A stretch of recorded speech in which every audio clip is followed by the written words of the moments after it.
il faut qu'il y ait quand même l'équipement pour qu'ils puissent s'aider.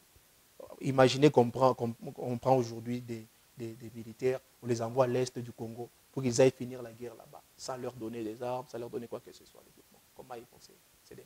C'est pour ça que Moïse voulait aussi que Dieu puisse lui donner l'équipement. Il dit, qui suis-je et qu'est-ce que j'ai pour aller libérer ces peuples? C'est pour ça que Dieu va lui poser la question, qu'est-ce que tu as à la main? Il dit, j'ai un bâton. Il dit, avec ces bâtons, c'est ces bâtons que Moïse a utilisés pour faire tout le miracle qu'il a fait en Égypte.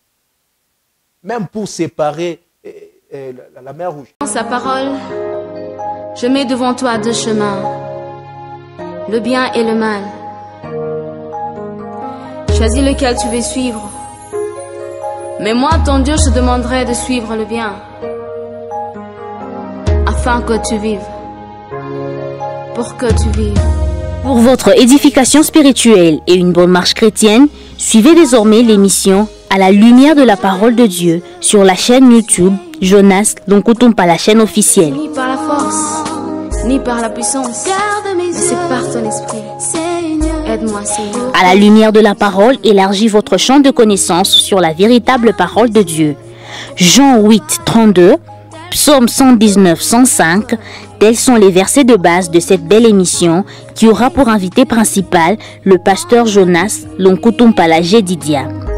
Pour que je ne sois pas précipité dans un feu éternel. Pour ne rien rater, abonnez-vous massivement sur la chaîne YouTube Jonas Lonkutumpa, la chaîne officielle. Que Dieu vous bénisse. Mesdames et messieurs, aimables internautes, aimables téléspectateurs, vous tous qui aimez suivre cette chaîne, Jonas Lonkutumpa, la chaîne officielle. Alors nous sommes très contents d'être de votre enseignante mouvement pour vous servir dans cette émission, cette belle émission à la lumière de la parole. Sans doute vous êtes habitués de nous à nous voir dans l'émission Le pasteur Jonas vous écoute. Alors vous savez que sur cette chaîne Jonas Lonkutumpa, la chaîne officielle, il y a plusieurs émissions. Entre autres, le pasteur Jonas vous écoute et à la lumière de la parole et by Dealer. Mais là, aujourd'hui, nous sommes là pour le compte de l'émission à la lumière de la parole. Merci beaucoup à vous de partout où vous nous suivez. Nous disons que l'Éternel Dieu vous bénisse. Et nous sommes là aujourd'hui. Nous avons un invité spécial. Ce n'est pas bien sûr le pasteur Jonas. C'est vrai que vous êtes habitués à le voir, mais aujourd'hui nous avons l'un des fils spirituels du pasteur Jonas. Alors il est là. Il s'appelle le berger Élie. Il est avec nous sur ce plateau. Berger Élie, bonjour. Bonjour, Papa Tidi. Vous allez bien? Je vais très bien, voilà, Seigneur. Alors, berger Élie, nous sommes très contents de te recevoir dans cette émission. Alors, une brève présentation. Oui, comme vous venez de le dire, moi, c'est le berger Élie Kabod, le fils spirituel de l'évêque Jonas Lonkutumpa. Et nous sommes là pour le compte de l'émission. Merci. Voilà, nous sommes là pour le compte de l'émission. C'est vrai qu'il vient de le dire, aimable téléspectateur, qu'il est le fils spirituel du pasteur Jonas Lonkutumpa, Jedidia. Alors, à la lumière de la parole, vous savez, cette émission développe une thématique et un thème à chaque numéro, nous développons un thème. Aujourd'hui, nous avons un thème très important que nous allons partager avec vous, les internautes. Nous allons parler d'un thème qui s'intitule « Sauver pour évangéliser ». Alors, « Sauver pour évangéliser », c'est ça le thème d'aujourd'hui, avec le berger Élie. Berger Élie, je pense que c'est ça le thème. Hein? Oui, c'est ça le thème. Berger, sauver pour évangéliser. Alors, qu'est-ce que tu entends par sauver pour évangéliser? Oui. Déjà, lorsque nous parlons de sauver pour évangéliser, nous voyons l'un des ordres les plus importants de notre Seigneur Jésus-Christ, qui consistait à envoyer les disciples qu'il a sauvés, avec l'objectif aussi de pouvoir sauver. Et lorsque déjà nous parlons de ces thèmes, en quelque sorte, nous voyons directement les dernières paroles que Christ a eu à tenir au cours de sa marche sur la terre. Lorsqu'il a fini sa mission, lors de son ascension, il a donné cet ordre à l'Église de pouvoir aller et faire de toutes les nations des disciples. Et c'est cette mission-là qui nous intéresse aujourd'hui, de pouvoir parler de ce thème qui est sauvé pour évangéliser. Donc, ceux qu'il avait lui sauvés, il les a aussi donné cet ordre d'aller aussi partout dans le monde et pouvoir faire de toutes les nations des disciples. Et c'est pourquoi nous avons voulu aborder ce thème, parce que ça s'avère très important, parce que c'est parmi les dernières paroles de notre Seigneur Jésus-Christ. Alors c'est une contrainte, si je vous entends bien, donc c'est une contrainte. Bon, je peux dire, ce n'est pas une contrainte, mais pour tout un enfant de Dieu qui est sauvé réellement, je pense que c'est une obligation. Voilà, c'est une obligation pour chaque chrétien. Chaque chrétien est appelé à évangéliser. Toute personne qui a reçu Jésus-Christ, qui est sauvée par Jésus-Christ, doit évangéliser. Il doit évangéliser. C'est une mission. C'est une mission que le Seigneur nous a donnée, parce que déjà lorsque nous prenons le livre de 2 Corinthiens, le chapitre 5, le verset 17 à 18, déjà ici la Bible nous parle de quelque chose de très important qui nous explique cela.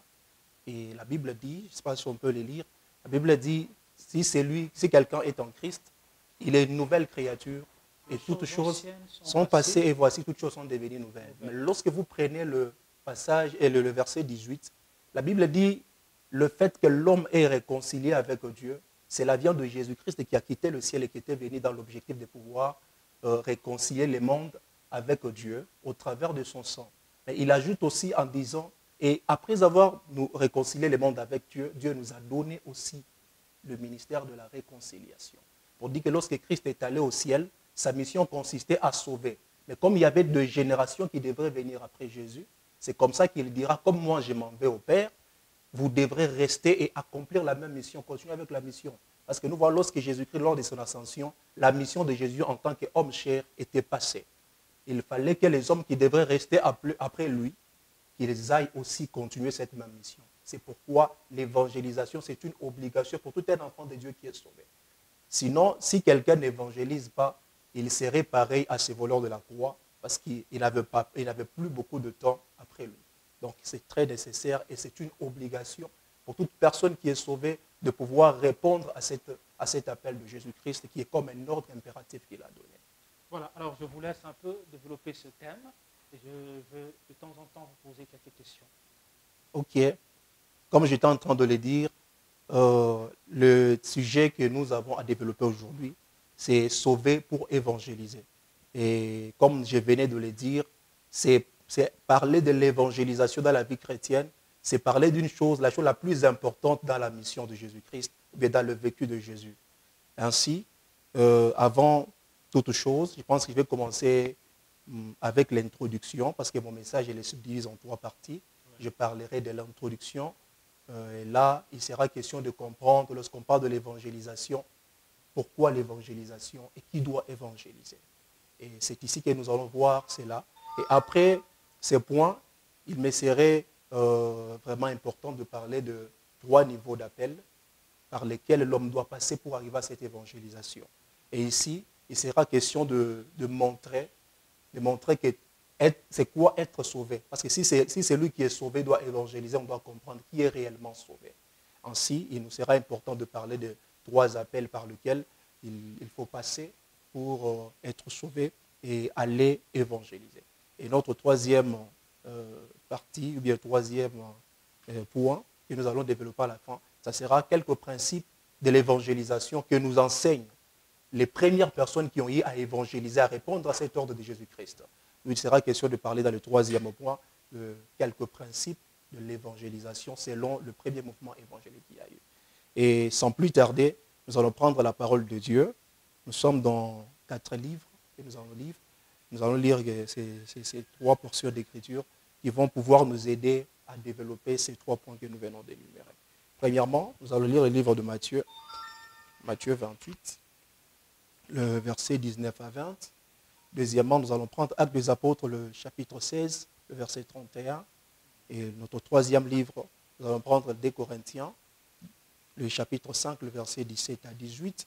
Et enfin, on va lire dans le livre de Exode 3, 1 à 5. Et nous prenons premièrement Matthieu 28, Matthieu 28, 19 à 20, la Bible dit, « Allez, faites de toutes les nations des disciples, les baptisant au nom du Père, du Fils et du Saint-Esprit, et enseignez-leur à observer tout ce que je vous ai prescrit. Et voici, je suis avec vous tout le jour jusqu'à la fin du temps. » Actes des Apôtres 16, 31, la Bible dit, 31, la Bible nous dit, Paul et Silas répondirent, crois au Seigneur Jésus et tu seras sauvé toi et ta famille. Troisièmement, c'est 2 Corinthiens 5, le passage qu'on a énuméré juste là au début. 2 Corinthiens, le chapitre 5, le verset 17 à 18. La parole du Seigneur dit ceci. Si quelqu'un est en Christ, il est une nouvelle créature, les choses anciennes sont passées.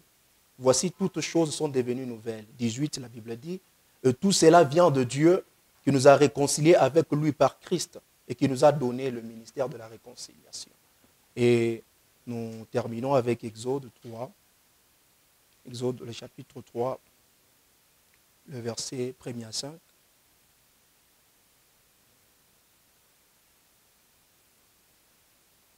La Bible dit, Moïse faisait paître le troupeau de Jéthro, son beau-père, sacrificateur des Madians. Il mena le troupeau derrière le désert et vint à la montagne de Dieu, à Horeb. L'ange de l'Éternel lui apparut dans une flamme de feu au milieu d'un buisson. Moïse regarda et voici les buissons étaient tout en feu et les buissons ne se consumaient point. Et Moïse dit, je vais me détourner pour voir quelle est cette grande vision et pourquoi les buissons ne se consument point. L'Éternel vit qu'il s'est détourné pour voir et Dieu l'appela du milieu du buisson et dit, Moïse, Moïse. Et il répondit, mais voici. Dieu dit, n'approche pas d'ici, ôte tes souliers de tes pieds, car le lieu sur lequel tu te tiens est une terre sainte. Amen. Donc c'était là quelques portions d'écriture que nous venons de lire, qui va essayer un peu de soutenir notre message. Et sans plus tarder, j'étais en train de dire que le premier point que je devrais aborder, c'était l'introduction du message. Sauver pour évangéliser. Et nous avons dit, c'était le dernier ordre que Jésus-Christ a donné à son Église. Et comme nous le savons tous, sur cette terre, lorsque quelqu'un peut passer toute sa vie, lorsque nous voyons quelqu'un qui meurt, les gens considèrent beaucoup plus ces dernières paroles pour dire qu'est-ce que le défunt avait dit dans ces dernières phrases, quelles étaient ces dernières paroles. Et lorsqu'on apprend ces dernières paroles du défunt, on a toujours tendance à honorer ces paroles. C'est comme ça que nous aussi, lorsque notre Seigneur est venu sur la terre, il a eu une vie jusqu'à la mort. Et comme la fin de Jésus-Christ, ce n'était pas la mort, sa fin, c'était lorsqu'il devrait faire son ascension. Et c'est comme ça que la Bible dit, lorsqu'il devait faire son ascension, Jésus-Christ va donner cet ordre à ses disciples. C'est ce que nous venons de lire dans le livre de Matthieu 28. Il va leur dire, j'ai fini la mission. Mais la mission que j'avais, c'était de vous réconcilier avec Dieu. Mais parce que vous êtes maintenant réconciliés, voici, je vous envoie aussi. Allez et faites de toutes les nations des disciples comme vous l'êtes. Christ parlait à ses disciples. C'est comme ça que nous disons sauver pour évangéliser. L'ordre a été donné aux disciples pour aller faire aussi des disciples. Pour dire que la mission ne devrait pas s'arrêter. C'est pourquoi je disais au début, c'est une obligation pour tout un enfant de Dieu qui est sauvé de pouvoir évangéliser parce que c'est parmi les dernières paroles de Jésus-Christ qui doivent être honorées. C'est comme ça que sans plus tarder, il nous sera vraiment important de comprendre si telle est la volonté de Dieu, que tout un chrétien puisse évangéliser, c'est quoi alors évangéliser? Et par rapport à l'évangélisation, j'aimerais donner deux définitions très importantes qui vont essayer un peu de nous accompagner. Premièrement, nous devons comprendre qu'évangéliser, c'est amener quelqu'un, au travers d'une prédication, à accepter une doctrine évangélique. Et ici, une chose à retenir sur cette définition, c'est qu'on ne peut pas évangéliser sans un message. C'est comme ça que lorsque Christ leur donne cet ordre, il ajoute quelque part pour dire allez et enseignez-leur à observer. Donc il y a un message à donner. C'est ce qu'il faut retenir dans cette première définition. Dans la deuxième définition, je dirais que évangéliser, c'est de peupler un camp adverse afin de pouvoir peupler son camp d'appartenance. Et c'est ici que nous devons aussi comprendre des choses dans cette deuxième définition. C'est que si évangéliser, c'est dépeupler un camp adverse afin de pouvoir peupler son camp d'appartenance, il nous est important de comprendre qu'on ne peut pas dépeupler un camp si on ne connaît pas ses camps. On ne peut pas aussi peupler son camp si on ne connaît pas dans quel camp on appartient. Ici, il est question de savoir dans quel camp, premièrement, j'appartiens et dans quel camp je dois aller dépeupler afin de pouvoir peupler mon camp. Et le fait de ne pas comprendre cela, c'est comme ça que nous voyons aujourd'hui quelqu'un qui est dans le monde, un païen, mais qui veut évangéliser un païen. Premièrement, il va l'évangéliser avec quel message? De deux, il va l'amener où? Deuxièmement, on ne peut pas aussi évangéliser, je suis chrétien, j'évangélise un chrétien. Les chrétiens n'évangélisent pas des chrétiens. Pour dire, on doit connaître dans quel camp on doit puiser et dans quel camp on doit ramener en même temps. C'était quelques deux choses à comprendre sur cette définition, cette deuxième définition. Ainsi, si évangéliser, c'est dépeupler un camp pour peupler son camp d'appartenance, qui doit alors évangéliser? Ici, c'est la troisième question que j'aimerais aussi répondre en même temps. Qui doit alors évangéliser? Donc ici, nous comprenons que lorsque Christ était en train de parler, nous comprenons qu'il parlait aux personnes qui étaient déjà sauvées. Il parlait aux personnes qui étaient déjà disciples. Donc ne peut évangéliser que celui qui est sauvé. C'est pourquoi nous parlons de sauver pour évangéliser. Et on peut conclure en même temps que l'évangélisation, cet ordre d'aller et faire des disciples, faire de tout le monde des disciples, c'était l'ordre qui ne s'adressait pas à tout le monde. Donc Christ parlait à ceux qui sont sauvés. Ne peut évangéliser que celui qui est sauvé. Et je pense que c'est ainsi que nous allons voir, même dans les livres de Actes des Apôtres 16 et 31 qu'on vient de nous lire, on nous parle de l'histoire du geôlier qui a été mandaté afin de pouvoir garder les prisonniers, Paul et Silas. Et lorsqu'il était là, nous allons voir quelque chose qui va se passer. Le geôlier, lorsqu'il va se réveiller dans une nuit, pendant que Paul pouvait chanter, lui et Silas, les louanges de l'Éternel, la Bible dit que les fondements de la prison étaient tombés. Et lorsqu'il s'est réveillé de son sommeil, il s'est rendu compte que le port de la prison était ouverte. Et le monsieur a essayé un peu de voir, il a vu qu'il avait ses clés avec lui. Il avait toutes ses clés avec lui. Il se posera la question de savoir comment est-ce que la prison était ouverte, afin que ces hommes soient aussi libres. Et puis il va se poser la question pour dire, quels sont ces hommes qui peuvent être prisonniers, mais trouver aussi une porte ouverte et puis rester là-dedans? Il a vite compris que certainement, si la porte de la prison est ouverte, si les chaînes de la prison sont brisées, certainement les prisonniers que j'ai appelés à garder, ils se sont enfuis. Et cet homme, la Bible dit, il a tiré son épée pour aller se faire du mal. Mais pendant qu'il était en train de s'en aller, la Bible dit que Paul et Silas ont crié après lui pour lui dire que n'était pas point du mal, car nous ne sommes pas enfouis, nous sommes là. En quelque sorte, ils étaient en train de lui dire que nous ne sommes pas enfouis parce qu'on a voulu être ici. Nous sommes là parce qu'on a voulu être là. Mais à la grande surprise, cet homme étant étonné de voir ce qui s'était produit, il va poser la question à ces deux hommes pour dire, qu'est-ce que moi je dois faire pour être sauvé? Et cette question va me pousser à me poser aussi une question. Pour dire, cet homme étant geôlier, son affaire c'était de garder ces hommes. Mais qu'est-ce qui pouvait le pousser à pouvoir poser cette question qui paraît comme contraste par rapport à la réalité, à la situation qui était en train de se produire en ces temps-là? Et cela m'a poussé à comprendre qu'il y avait trois choses qui l'avaient motivé à poser cette question. Qu'est-ce que je dois faire pour être sauvé? Premièrement, il était étonné de voir ce qui s'était passé. Pour dire comment les hommes de chair comme moi, qu'est-ce qu'ils ont fait pour pouvoir produire, pour que ce qui vient de se produire puisse se produire. Deuxièmement, ces messieurs avaient admiré être comme ces hommes. Ils voulaient savoir qu'est-ce que je devrais faire pour être comme vous. La troisième des choses qui pouvait les motiver, c'était le fait que si ces hommes peuvent avoir la puissance de briser le champ de la prison, pourquoi encore les garder ici? Je ne peux que les libérer. Et quand je vais les libérer, qu'est-ce que je deviendrai au devant de mes supérieurs? C'est comme ça que cet homme pouvait aussi chercher le refuge pour dire, même si je vous libérais, qu'est-ce que je peux faire pour être aussi en sécurité? Mais c'est que l'apôtre Paul et Silas vont répondre à cet homme, ils vont lui dire, crois au Seigneur. Et tu seras sauvé, toi et ta famille. Mais lorsque l'homme était en train de donner, de faire sa requête ou bien sa demande au devant de Paul et Silas, c'était pour lui-même. Il dit, qu'est-ce que moi je dois faire? Mais la réponse de ces deux, c'est qu'il lui dit, crois, c'est toi qui crois, mais pour ce qui est d'être sauvé, tu seras sauvé non seulement toi, mais aussi avec ta famille. Et cela nous pousse à comprendre que le salut en soi, le salut est individuel lorsqu'on le reçoit. Mais le salut ne doit pas demeurer individuel. pour dire nous sommes sauvés, pour aussi impacter les autres. Et en quelque sorte, je peux dire que le salut dans ces cas devient comme une maladie contagieuse. Lorsque je suis contaminé seul. Mais lorsque je me mets avec deux autres, cette maladie doit contaminer les autres. Donc le salut, lorsqu'on l'a, ça doit aussi se répercuter auprès Une de personne personnes. qui a reçu le salut, qui a donné sa vie au Seigneur Jésus-Christ, et directement, il est obligé d'impacter son entourage. Il est obligé d'impacter. Et commencer par sa famille. Oui, oui. Et c'est comme ça que Christ va même dire, il dit, lorsque l'Esprit viendra pour que vous annonciez la bonne nouvelle, les témoignages doivent commencer à Jérusalem. Donc Jérusalem, c'était là où les apôtres résidaient. Donc les témoignages devraient commencer à Jérusalem et aussi impacter les dehors de Jérusalem. C'est comme ça, il parle de la Samarie, de la Judée, jusqu'aux extrémités de la terre. Donc le salut que nous avons aujourd'hui, ici au Congo, nous prêchons la bonne nouvelle, c'est parce qu'il y avait un lieu où le salut avait commencé. Dans peu de mots, pouvez-vous parler du salut? Le salut, c'est recevoir la bonne nouvelle de Jésus-Christ et hériter du royaume des cieux. Parce que Christ, lorsqu'il était venu, son objectif, c'était de ramener le premier Adam, le ramener à sa première nature.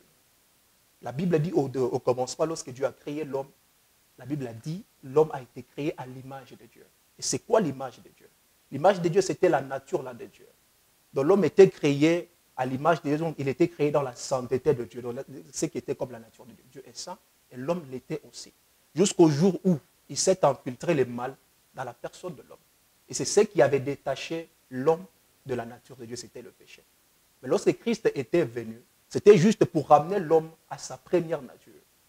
Et l'homme avant, lorsqu'il a été créé, c'était pour qu'il puisse vivre dans la présence de Dieu éternellement. Et le salut, en quelque sorte, c'est ramener l'homme à sa première nature et à son premier milieu d'habitation, qui était la présence de Dieu. Parce que lorsqu'il a péché, on a vu Dieu les chasser de sa présence et être sauvé. Donc le salut, c'est être sauvé. Être sauvé, c'est être ramené à sa première nature et être ramené à sa première terre d'habitation. Donc c'est un peu ça, en quelques mots. Ok, on peut poursuivre. Oui, là, je pense que c'était là le premier point qui consistait à savoir pourquoi évangéliser et qui doit évangéliser. Donc, et là, nous comprenons que ne peut évangéliser en conclusion du premier point. On peut conclure que l'évangélisation, c'est dépeupler d'un camp pour ramener à son camp d'appartenance. Et pour amener à son camp d'appartenance, on doit savoir dans quel camp on appartient. Et ainsi, nous comprenons que c'est une affaire de ceux qui sont sauvés. Et dans le deuxième point, je ne sais pas si je dois aller avec le deuxième point de mon message. Oui. Et là, je dirais, est sauvé que celui qui est passé par le 3 niveaux d'appel. Selon que nous enseigne la vie de Moïse, un libérateur. Un libérateur, c'est lui qui a été appelé aussi à ramener ses frères hébreux qui étaient en captivité en Égypte, qui étaient appelés à les ramener vers Dieu afin qu'ils puissent servir Dieu. Si nous voyons le peuple de Dieu qui a été choisi de Dieu au travers de l'alliance qui a été conclue par Abraham, l'alliance qui est passée d'Abraham à Isaac et Jacob. Nous voyons les fils de Jacob, Israël, qui va se retrouver un jour en esclavage en Égypte. Et il fallait que ces peuples, que Dieu s'était choisi pour que ces peuples puissent servir Dieu, il fallait que ces peuples soient ramenés à Dieu pour qu'ils puissent servir Dieu. Or, on ne peut pas servir Dieu tout en étant dans la captivité. Parce que lorsque nous sommes opprimés, nous sommes aussi contrôlés. On ne peut pas servir 2 maîtres à la fois. Ces gens s'étaient retrouvés en Égypte en train de, en quelque sorte, de servir Pharaon. Ce qui faisait des travaux qui étaient pénibles et qui étaient coordonnés par Pharaon. L'Éternel n'avait pas du tout l'autorité sur son peuple comme avant. Parce que pour servir Dieu, il devrait être libre afin de pouvoir bien le faire. C'est comme ça que nous allons voir, il fallait que ces mêmes peuples soient aussi ramenés, soient aussi réconciliés avec Dieu afin qu'ils parviennent à servir Dieu. Il fallait que quelqu'un vienne le faire sortir de là. Là, c'est dans l'ancienne alliance. Donc, dans ces temps-là, l'Éternel n'était pas le Dieu de toutes les nations. Il était le Dieu d'Israël. Parce que le salut qui est arrivé jusqu'aujourd'hui aux extrémités de la terre, le salut s'est répandu. C'était après la chambre haute. Mais avant, le salut, c'était pour le juif. C'est pour ça que la Bible dit dans Jean, le chapitre 1er, la Bible dit qu'il était venu pour le sien et les siens ne l'ont point reconnu. Donc lorsque Christ était venu, l'objectif n'était pas d'abord de réconcilier le monde entier avec lui. C'était d'abord Israël. C'est lorsque Israël a rejeté la parole qui lui a été prêchée que le salut s'est répercuté maintenant aux nations que nous sommes. C'est comme ça que Israël se retrouva en Égypte, sous la captivité. Il fallait que quelqu'un puisse le sortir de là afin qu'ils aillent servir l'Éternel. Et nous voyons Moïse, un libérateur, celui qui était appelé à libérer Israël de là. Il va se retrouver au milieu de ses frères. Mais un jour, lorsque nous lisons le livre d'Exode, dans le chapitre 2, on nous montre ici quelque chose qui s'était passé. Moïse vivait dans la maison de Pharaon. Mais un jour, lorsqu'il a vu ses frères en train de souffrir sous l'oppression de Pharaon, il n'a pas supporté. Il a eu la compassion de ses frères. Et la Bible dit, lorsqu'il a vu un Égyptien en train de maltraiter son frère hébreu, Moïse, par cette compassion, il a frappé l'Égyptien et l'a tué. Ici, nous voyons que Moïse avait la compassion de ses frères. En quelque sorte, il sentait en lui cet appel-là des libérateurs, de pouvoir libérer le peuple de Dieu. Mais quelque chose s'était passé, c'est que lorsqu'il a tué l'Égyptien, demain, lorsqu'il a rencontré, il a rencontré ses frères en train de se tirailler, il va essayer encore de jouer le réconciliateur. Il voulait réconcilier ses frères. Vous voyez, là nous voyons qu'il y avait en quelque sorte quelques signes. Il sentait en lui l'appel là du libérateur. En quelque sorte l'appel là du réconciliateur. Parce qu'un libérateur, en quelque sorte, c'est quelqu'un qui devrait libérer afin de réconcilier, un réconciliateur. Mais nous allons voir, il voulait exercer la réconciliation entre ses frères. Mais pendant qu'il voulait les réconcilier, les mêmes frères qu'il voulait réconcilier, lui ont dit ceci. Qui t'a établi maître et juge sur nous? Malgré qu'il avait la compassion de pouvoir libérer ses frères, malgré qu'il avait la volonté, malgré qu'il se sentait mal de voir ses frères hébreux maltraités. Mais nous allons nous rendre compte que les mêmes personnes pour qui il avait compassion sont les mêmes personnes qui sont détournées contre lui. Pour lui poser la question de savoir, tu veux nous sauver, alors que toi, nous sommes avec toi ici. C'est pourquoi nous avons dit très bien au début de notre message qu'il était nécessaire de comprendre la définition de l'évangélisation. Et puis on a dit, on ne peut pas dépeupler dans un camp pour amener dans un camp qu'on ne connaît pas. Toi-même, tu appartiens dans quel camp? Moïse lui-même était en Égypte, avec ses frères. Admettons qu'il libère ses frères parce qu'il a compassion d'eux. Il les amène. Il devrait les amener. C'est pourquoi vous allez vous rendre compte que la compassion n'a pas suffi pour qu'il libère ses frères. Parce qu'il devrait les libérer pour les amener quelque part. C'est un parcours. Ainsi, pour comprendre cela, nous allons voir ce qui va se passer par la suite. Lorsqu'il a voulu libérer ses frères, ils lui ont posé la question de savoir, tu veux aussi me tuer comme tu as tué l'Égyptien hier. La chose qu'il avait fait par compassion, ses propres frères n'ont pas compris que c'était un libérateur qui voulait nous sauver. Pourquoi? Il n'a pas été mandaté. Lui-même n'avait pas encore rencontré le Seigneur. Et c'est comme ça que la Bible dit, la chose qu'il avait fait à l'Égyptien était arrivée aux oreilles de Pharaon. Et Pharaon cherchait à le tuer. Et c'est comme ça qu'un libérateur, malgré sa compassion, malgré sa bonne volonté de sauver, il s'est retrouvé un réfugié à Madian. On peut dire que c'était déjà, quand bien même, ce n'était pas le temps pour lui de commencer cette œuvre. Oui, oui. Mais c'était vraiment un appel vers... C'était un appel. Ouais. C'est pourquoi nous disons que lui-même n'avait pas encore rencontré le Dieu qu'il devrait annoncer à ses frères. Pour dire Dieu, on doit d'abord le rencontrer avant de l'amener auprès des autres. Il voulait commencer à travailler sans avoir rencontré le maître de l'œuvre avec le Seigneur. Parce que c'était l'œuvre de Dieu, c'est Dieu qui envoie et non l'homme. C'est Dieu qui appelle. Vous pouvez même avoir l'appel de Dieu. Vous avez l'appel de Dieu. Mais si Dieu ne vous a pas encore appelé, il faut attendre que Dieu vous appelle. Lorsque Dieu appelle, il doit rencontrer l'homme pour lui donner la mission. Parce que lorsque Dieu t'appelle, tu dois le rencontrer pour qu'il te dise ce que tu dois faire. C'est pourquoi lorsque vous voyez dans la suite, lorsqu'il a rencontré Dieu, Dieu lui a dit ce qu'il devait faire. Il a dit, lorsque tu arriveras devant Pharaon, tu feras ça, ça. Pour dire que la compassion ne suffit pas. Ce qui veut dire aujourd'hui, même s'il y a 2 âmes qui meurent dans le monde, Tu peux sentir en toi, mais pourquoi est-ce qu'ils meurent dans les monts? Pourquoi ces gens meurent dans les monts? Le problème, ce n'est pas avoir cette compassion.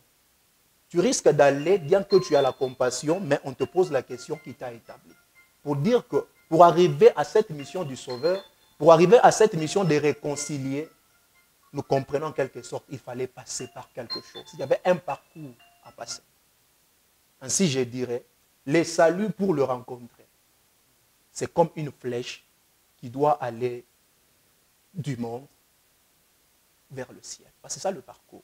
Sur la terre, c'est comme ça que, sur la terre, on dit, nous sommes comme de pèlerins. Nous sommes en train de faire une marche.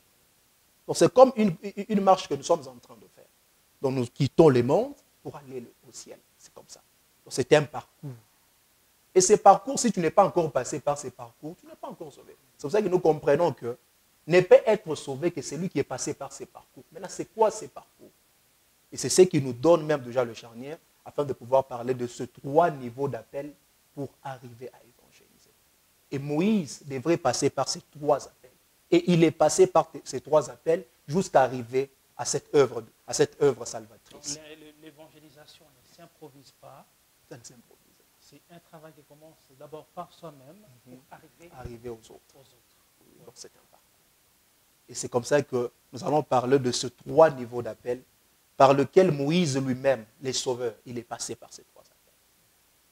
Afin de pouvoir arriver à la mission de pouvoir libérer ses frères d'un camp et les amener quelque part. Et c'est pourquoi vous allez vous rendre compte que lorsqu'on dit qu'on ne peut pas amener dans un camp qu'on ne connaît pas, lorsqu'on lit les livres d'Exode 3, le verset 12, lorsque Moïse a rencontré le Seigneur à la montagne d'Horeb, Dieu va lui dire ceci. Il dit, le peuple que tu dois libérer, il faut que tu les amènes sur cette montagne afin qu'ils fassent quoi? Qu'ils me servent ici. Pour dire que vous ne pouvez pas amener quelqu'un à un lieu que vous ne connaissez pas. Il fallait d'abord qu'il connaisse les lieux afin de pouvoir amener aussi le peuple. Et c'est comme ça que cela, déjà, nous pousse à parler de ces 3 niveaux d'appel par lesquels Moïse est passé. Et pour comprendre ces 3 niveaux d'appel, comme on l'a dit, le salut pour le contracter, donc c'est comme une flèche qui va du monde vers le ciel. Ainsi, nous allons comprendre qu'il est nécessaire de comprendre une notion très importante, la notion du tabernacle en soi. La notion du tabernacle, c'est que c'est une notion qui consiste à comprendre ce qui s'est passé dans le tabernacle dans l'Ancienne Alliance. Dans l'Ancienne Alliance, nous allons voir que le tabernacle, c'est là où s'est passé le culte. Parce que dans l'ancien temps, on parlait du tabernacle. Aujourd'hui, c'est ce que nous appelons le culte. Vous voyez. Et dans l'ancien temps, nous allons voir que le tabernacle en soi, le tabernacle était divisé en 3 parties, où se faisait le sacerdoce, qui est la représentation du royaume de Dieu sur la terre. Et le royaume de Dieu était représenté sur la terre par ces cultes-là qui se faisaient, les cultes lévitiques ou les cultes aroniques. Comment ça s'est passé? C'est que le tabernacle était divisé en 3 parties. Les 3 parties du tabernacle, c'était qu'il y avait ce qu'on appelait le parvis. Les parvis, c'était le lieu où pouvait se retrouver tout le monde. Ici, on n'a pas besoin de savoir la catégorie de l'homme qui se retrouve en ces lieux. Tout le monde pouvait se retrouver en ces lieux, le parvis. Et la deuxième partie du tabernacle, c'était le lieu saint. Et dans le lieu saint, c'est là où il y avait le chandelier d'or, il y avait la table ainsi que le pain de proposition. Et ne pouvait entrer dans ces lieux que le sacrificateur. Et c'est là où s'est passé le service de sacrificateur. Et la troisième partie du tabernacle, c'était les lieux très saints. Les lieux très saints, c'est là où s'est trouvé l'autel d'or ainsi que l'arche de l'alliance, dans la troisième partie du tabernacle.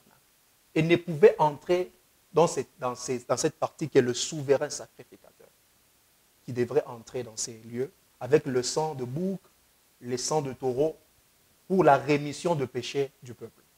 Le peuple n'avait pas le droit de quitter le parvis et arriver directement dans le lieu très saint afin d'offrir le parfum ou le sacrifice. C'était le travail du souverain sacrificateur.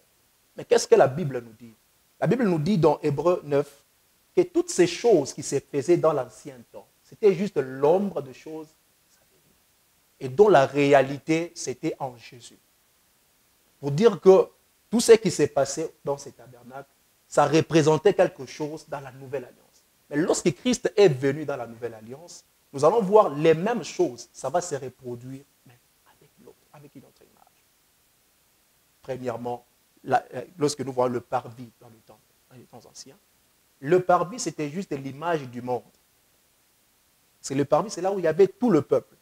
Le parvis, c'est l'image du monde, où on peut retrouver tout le monde. On peut retrouver de païens. On trouve tout le monde dans le parvis. Et la deuxième partie du tabernacle aujourd'hui, c'est le lieu saint. Le lieu saint, c'est l'église. L'église qui est le lieu saint. Pas n'importe quelle église. L'église où il y a la manifestation du Saint-Esprit et la présence de Dieu. Et ici, j'aimerais souligner une chose. Lorsqu'on parle de l'église corps du Christ, on ne peut parler de l'église que lorsqu'il y a la présence et la manifestation de Dieu dans une église. Pour dire que ces lieux où nous nous retrouvons avec vous en train de faire l'émission, ces lieux, ça peut être une salle de fête. On peut l'utiliser comme une salle de fête. Même l'église en soi. On peut utiliser l'église, le temple, là, 4 murs, comme une salle de fête, comme une salle de réunion. Mais ça devient l'église lorsqu'il y a la présence de Dieu. C'est comme ça que vous allez voir, la montagne d'Horeb, c'était la même terre que toutes les terres. Mais la Bible dit, lorsque l'Éternel était descendu à la montagne d'Horeb, automatiquement, vous allez vous rendre compte que la même terre a changé. Il dit à Moïse, ne t'approche pas d'ici. Parce que cette terre, ce lieu où tu te retrouves, c'est une terre sainte. Ce n'était pas une terre que Dieu avait emportée du ciel et amenée sur la terre. C'était la même terre. Mais par le fait qu'il y avait la présence de Dieu sur cette terre, elle était devenue une terre sainte. C'est pourquoi on parle du lieu saint. L'église en soi, c'est ça le lieu saint. Quelle église maintenant? On ne peut parler de l'église que lorsqu'il y a la présence de Dieu. Donc, au contraire, on peut dire l'église sans présence de Dieu. Ce n'est pas une église, c'est une bâtisse.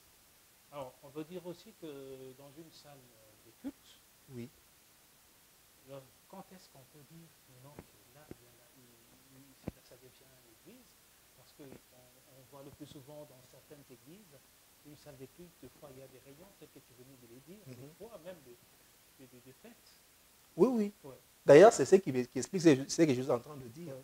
Est-ce qu'on a besoin de la présence de Dieu pour faire une fête? Pour dire, on peut venir dans l'église et sortir sans être impacté par la présence de Dieu. Parce que aller dans la présence de Dieu, ce n'est pas entrer dans l'église. Pour dire, lorsque nous allons à l'église temple, il faut que nous implorons Dieu, que Dieu descende pour qu'on parle d'un culte. Un culte qui n'a pas été visité par Dieu, ce n'était pas un culte. Pour dire, un temple devient église. Alors Dieu n'est pas en permanence présent. Ok. Là, ça me pousse à parler d'une chose très importante, une question très importante. C'est que lorsqu'on parle de la présence de Dieu, il y a la présence qu'on appelle, qui consiste à prouver les hommes qui s'approchent de la présence de Dieu. C'est ce qu'on appelle la présence approbative de Dieu. Ce qui veut dire, j'ai besoin que Dieu puisse me visiter. J'implore Dieu, Dieu doit se manifester afin d'approuver mes prières. Vous voyez? C'est ce qui se passe, vous voyez, à Silo, nous voyons Anne qui allait pour faire ses prières. Mais tout le jour qu'elle allait pour prier, Dieu n'avait pas répondu. Mais la Bible nous signifie, un jour, pendant qu'elle priait, Dieu l'avait exaucé. Pour dire Dieu avait approuvé ses prières. Alors Dieu ne peut pas approuver une prière s'il n'est pas présent. Vous voyez? Maintenant, la deuxième présence qu'il faut comprendre, c'est que la deuxième dimension de la présence de Dieu, c'est la dimension de l'omniprésence de Dieu. Ici, nous voyons Dieu qui se trouve partout et au même moment. Et la question qu'il faut se poser, qu'est-ce qui fait que Dieu soit omniprésent? Mais pendant que nous sommes ici, Dieu est ici. Dieu est dans cette table, Dieu est dedans. Dans ces papiers, Dieu est dedans. Donc Dieu est partout. Pourquoi est-ce que Dieu est omniprésent? Donc, quand on parle de la présence, de l'omniprésence de Dieu, c'est le fait que Dieu, il est la parole, il est la matière première de toute la création. Tel que vous êtes là, Dieu est obligé d'être en vous, omniprésent, parce qu'il est la matière première qui a fait que vous puissiez exister. Si nous prenons par exemple un beignet ou bien un pain, il y a la matière première comme la farine. La matière première est inséparable du produit fini. Donc dans le produit fini, on trouve la matière première. Or, la Bible dit, aucune chose de ce qui existe n'a été créée sans la parole. Mais qui est la parole qui avait créé? C'était Dieu. Ce qui fait qu'étant la parole qui avait créé, il est comme la matière première de toute la création. Cette chaise a été fabriquée avec la matière première que Dieu a, avec des choses que Dieu a créées, pour dire que Dieu est obligé d'être là. Pourquoi? Il y a sa parole dedans. Et c'était le deux dimensions qu'il faut comprendre lorsqu'on parle de la présence de Dieu. Mais la présence de Dieu que nous sommes en train de dire ici, c'est la présence approbative de Dieu. Parce que même à cette montagne de rêve, Dieu était omniprésent, il était là. Mais pour que cette terre devienne sainte, il fallait que Dieu approuve ces milieux. Il fallait qu'il descende. Il fallait que la gloire de Dieu descende. C'est comme ça que nous pouvons venir à l'église, la présence de Dieu se manifeste. Et vous vous rendez compte qu'il y a des gens qui sont visités, les autres ne sont pas visités. En quelque sorte, c'est juste la présence approbative de Dieu qui approuve certains, qui n'approuve pas certains aussi. Et c'est comme ça qu'il est nécessaire pour s'approcher de la présence de Dieu. La Bible nous dit, approchez-vous tout en étant dans l'état de Dieu. C'est comme ça que l'apôtre Pierre pouvait dire dans 1 Pierre, le premier chapitre, le verset 15, il dit, puisque le Dieu qui vous a appelé ça, vous devez être ça. Donc pour dire là, mais c'est le problème de se conformer à la nature de Dieu afin d'être approuvé par cette présence. Donc c'est un peu les deux dimensions de la présence de Dieu qu'il faut comprendre. Mais la présence dont nous sommes en train de parler ici, c'est la présence approbative de Dieu. Ce n'est pas l'omniprésence. Parce que même en enfer, Dieu est présent. Même en enfer. Il est là. Même là où les sorciers font leurs histoires, Dieu est là. Il n'a même pas besoin de l'autorisation pour pouvoir entrer. Là, c'est l'omniprésence de Dieu. La première dimension de la présence de Dieu. Et la deuxième dont nous sommes en train de parler, c'est l'approbation. Donc, c'est un peu ça par rapport à cette question. Voilà, on peut poursuivre. Ok. Et j'étais en train de parler de ces trois parties du tabernacle que je vois qui étaient l'image de cela. Et le lieu saint, nous avons dit, c'est l'église. Pas les bâtiments, non plus la bâtisse, mais l'église dans laquelle il y a la présence de Dieu. Donc la présence approbative de Dieu. Et la troisième partie du tabernacle, nous avons dit, c'était le Saint de Saints. Le Saint de Saints, là ne pouvait entrer dans le Saint de Saints que les souverains sacrificateurs. Mais lorsque nous prenons le livre de Hébreux 9, 11, la Bible nous présente ici, dit, Christ, qui était le souverain sacrificateur, selon l'ordre de Melchisédek, il a traversé le tabernacle qui n'a pas été conçu des mains des hommes. Il est allé dans le lieu très saint, avec son propre sang. Il n'est pas entré comme autrefois. Les souverains sacrificateurs devraient amener le sang de bouc, mais cette fois-là, Christ, il a amené son propre sang pour la rémission de péché afin de réconcilier les hommes. Et on comprend que le lieu très saint, ici, c'était l'image du ciel, où Christ est entré une seule fois pour toutes. Donc c'était juste, lorsqu'on parlait de la troisième partie du tabernacle, qui était le lieu très saint, on voulait nous parler du ciel. C'est pourquoi je vous ai dit, contracter le salut en soi, être sauvé, c'est faire le trajet, ou bien un parcours du parvis vers le lieu très saint. Ce qui veut dire de la terre, du monde, vers le ciel. C'est ça, être sauvé. Donc être sauvé, c'est quitter le monde afin de vivre dans le royaume de Dieu, le ciel. C'est pourquoi j'ai dit, cette notion du tabernacle était très importante afin de pouvoir comprendre ces trois niveaux d'appel. Là, je comprends, donc il faut retourner à la notion du tabernacle afin de comprendre ces trois niveaux d'appel par lesquels Moïse était passé, afin de pouvoir sauver. Il a quelqu'un qui est déjà sauvé et cette personne-là doit maintenant s'impliquer pour évangéliser. Donc, si quelqu'un s'est dit n'avoir pas été passé par ces trois niveaux d'appel, donc son salut doit être vraiment remis en doute. Parce qu'il y a d'autres personnes qui n'arrivent pas, qui se disent être sauvées, mais en réalité qui n'arrivent pas à évangéliser. Mais là, c'est là où il faut se poser la question. Est-ce qu'il est réconcilié? Et si le salut, nous avons dit, c'est comme une maladie contagieuse, si toi, tu ne contamines personne alors que tu as une maladie contagieuse, c'est à toi de te poser la question, tu as la maladie ou pas? Parce que nous avons vu, pendant qu'il y avait un moment ici, il y avait une maladie qui avait fait le Covid. Donc, on a vu ce que ça produit. Même dans des maisons, il y avait des terreurs. Dans des églises, il fallait séparer des gens pour éviter la contamination. Mais si moi, je reste avec le frère Teddy, pendant 2 jours et des jours dans une maison, alors que moi, j'ai la Covid. et que le frère te dit n'est pas contaminé, c'est à moi de me poser la question, ai-je la maladie ou pas? Si quelqu'un est réellement réconcilié avec Dieu, qu'il ne réconcilie pas, c'est à lui de se poser la question s'il est réellement réconcilié avec Dieu. Parce que Christ, lui, il a dit, moi je vous ai réconcilié, allez-y aussi réconcilier les autres. C'est un ordre, c'est pourquoi je vous ai dit au début, c'est une obligation pour une personne qui est sauvée. Alors, je pense que la partie là est bien comprise. On peut poursuivre. Sans problème. Okay. C'est pourquoi j'étais en train de parler de 3 niveaux d'appel. Et le premier niveau d'appel qu'il faut comprendre, c'est l'appel général. L'appel général. Cet appel consiste à quitter le monde, aller à l'église. En quelque sorte, quitter le parvis pour le lieu saint.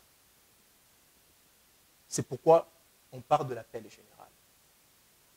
Ici, Dieu nous appelle à quitter le monde dans tout ce que nous étions en train de faire, dans des mauvaises vies dans lesquelles nous étions, et pouvoir venir à lui.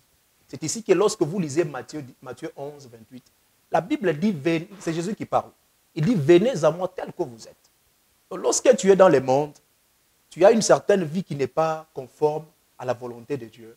Dans le premier appel par lequel tu dois passer, cela consiste juste à quitter cette mauvaise vie, venir à Christ. Et c'est comme ça que Christ dit, venez à moi tel que vous êtes.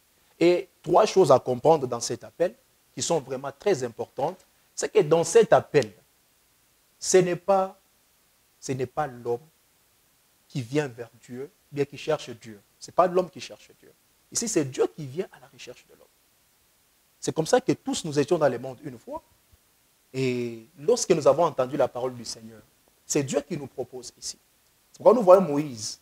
Moïse, lorsque nous avons lu dans le livre de Exode 3, le chapitre 3, le verset 1er, on nous dit que Moïse était en train de paître les troupeaux de son beau-père Jéthro. Il n'était pas allé à la montagne d'Horeb pour rencontrer Dieu. Mais c'est Dieu qui est venu vers lui. C'est la première des choses à comprendre dans cet appel. C'est que ce n'est pas l'homme qui va vers Dieu ici. Ici, c'est Dieu qui vient. C'est comme ça qu'il nous dit, venez tel que vous êtes. C'est Dieu lui-même qui vient. Lorsque vous lisez dans le livre d'Apocalypse 3, le verset 20, la Bible dit, je me tiens à la porte, je frappe. Pour dire, si quelqu'un se tient à cette porte et qu'il est en train de frapper, ce qui veut dire que ce n'est pas la personne qui est dans la maison qui l'a demandé de frapper. C'est Christ lui-même qui s'est présenté. Deutéronome, il dit aussi, il dit, voici, je mets 2 chemins au devant de toi. Je mets deux chemins. Je mets la vie et la mort. C'est Dieu qui met cette vie. Ce n'est pas l'homme qui a demandé que Dieu puisse le mettre. Donc la première des choses à comprendre dans cet appel, c'est que ici, c'est Dieu qui vient. Et la deuxième des choses qui est très importante à comprendre dans cet appel, Dieu nous appelle tels que nous sommes. Ici, lorsque Dieu nous appelle dans cet appel, il n'a pas besoin de savoir ce que tu as fait dans le passé pour qu'il puisse venir à toi. Tu as été dans l'impudicité, dans la prostitution. Tu étais un bandit, tu étais vraiment un voleur de grands schémas. Ici, Christ t'appelle tel que tu es. Il n'a pas besoin de savoir ce que tu as fait pour qu'il t'appelle. Ici, il dit, moi je suis disponible, je t'appelle tel que tu es. Il dit, viens à moi tel que tu es. C'est ce qu'il faut comprendre. Et c'est comme ça que nous voyons aujourd'hui même les hommes de Dieu qui nous prêchent la parole. Chacun a son histoire. Il vous dira, j'étais dans telle et telle autre chose. Et lorsqu'il est venu à Christ, dans ses premiers niveaux d'appel, il faut comprendre qu'il faut venir tel que tu es. Tu peux être, par exemple, aujourd'hui, tu es en train de nous suivre. Tu te poses la question, moi, avec cette vie sale, péché, est-ce que Christ était aussi venu pour moi? D'ailleurs, Christ l'a dit. Un jour, les disciples ont trouvé Christ en train de parler avec des personnes de mauvaise vie. Un jour, il était en train de partager même avec cette prostituée. Il y a un centenier qui pouvait se tenir pour dire, si cet homme était réellement le Fils de Dieu, il allait connaître de quelle nature était cette femme. Il allait connaître de quelle espèce était cette femme. Christ va leur dire, vous croyez que c'était pour de bonnes personnes que j'étais venu? C'était pour de mauvaises personnes que j'étais venu. Donc dans ces premiers niveaux d'appel, il faut comprendre que Christ nous appelle tel que nous sommes. Il nous appelle tel que nous sommes. Et c'est comme ça que, malgré la mauvaise vie dans laquelle tu peux être, lorsqu'il est question d'être appelé ici, Christ ne tient pas compte de ce que tu as vécu. C'est comme ça que nous voyons Moïse qui a fait 80 ans. Il vivait dans la maison de Pharaon. Il était en Égypte. Il a même tué quelqu'un, la Bible le reconnaît. il est allé dans une maison d'un certain sacrificateur de Madian, Jéthro, son beau-père. Il était sous une maison d'idolâtres pendant 40 ans. 40 ans en Égypte, 40 ans à Madian. Malgré cette mauvaise vie, Dieu n'a pas hésité de l'appeler. C'est pourquoi ce premier appel, nous voyons dans Exode 3, 4. Ici, Dieu l'appelle. La Bible dit, lorsqu'il s'est détourné pour voir le buisson ardent, Dieu l'appelait du milieu du buisson. Il dit, Moïse, Moïse. Donc, Dieu n'a pas attendu que Moïse soit d'abord saint pour qu'il puisse l'appeler. Il l'appelait tel qu'il était. La troisième des choses à comprendre à cet appel, c'est que la part de responsabilité de l'homme dans cet appel, lorsque Dieu l'appelle, c'est seulement accepter. C'est comme ça que lorsqu'il appelait Moïse, la réponse de Moïse, vous allez vous rendre compte, Moïse a répondu, me voici. Pour dire, lorsque tu vis dans une certaine vie, tu es encore dans le monde. Question de venir à l'église, ici Dieu ne conditionne pas quoi que ce soit. Il n'y a pas de conditions dans ces premiers appels. La part de responsabilité de l'homme lorsqu'il est appelé dans ses premiers niveaux d'appel, c'est seulement d'accepter. On te trouve dans une mauvaise vie. Tu es dans l'ivrognerie. Tu es dans l'impudicité. Tu es dans la prostitution. Tu es dans le banditisme. Lorsque Christ t'appelle, ce que tu as à faire, c'est seulement accepter de venir à lui, tel que tu es. C'est ça le premier niveau d'appel par lequel il faut passer. C'est ça le premier niveau. Ici, il ne faut pas se poser beaucoup de questions. Donc la part de responsabilité de l'homme, c'est seulement accepter. C'est pour ça que vous voyez des hommes de Dieu, après avoir prêché un message évangélique, ils lancent toujours un appel. Lorsqu'ils lancent l'appel, l'homme, tu peux être là pendant qu'on lance l'appel, même à la radio, même dans une campagne d'évangélisation. Tout ce que tu as à faire pendant qu'on lance l'appel, vous allez voir que les hommes de Dieu insistent juste pour que l'homme puisse quitter et venir répondre à cet appel. On ne dit pas que tu dois commencer à confesser tes péchés là-bas avant de venir. Non, non. C'est pourquoi nous disons la troisième des choses à comprendre à ce niveau d'appel, c'est que la part de responsabilité de l'homme dans cet appel, c'est seulement dire oui à l'appel de Dieu. C'est ça le premier niveau d'appel, l'appel général. Et le deuxième niveau d'appel, c'est l'appel à la réconciliation ou l'appel à la repentance. Ici, vous allez vous rendre compte que lorsque Dieu a appelé Moïse, lorsque je suis là, si j'appelle quelqu'un qui est loin de moi, pour qu'il vienne à moi, Moïse a dit, me voici. Mais lorsqu'il veut s'approcher de Dieu, le verset 5, Dieu lui dit, ne t'approche pas d'ici. Mais Dieu l'a appelé, non? Mais pendant qu'il veut venir vers Dieu qu'il appelle, Dieu lui dit, ne t'approche pas d'ici. Ça, c'est le deuxième niveau d'appel. Dieu l'a appelé la première fois, Moïse a répondu. Mais pendant qu'il veut maintenant s'approcher de ce Dieu qu'il appelle, c'est même Dieu lui dit, ne t'approche pas d'ici. Moïse se pose la question, je ne m'approche pas. Pourquoi? Il lui dit, avant de t'approcher maintenant de moi, ôte d'abord tes souliers. C'est ça le deuxième appel. L'appel à la repentance. Pourquoi Moïse devrait ôter ses souliers? Parce que le soulier, lorsque vous regardez, tel que nous sommes habillés ici, la seule partie de notre vêtement qui est en contact direct avec la terre, c'est les souliers. Vous voyez?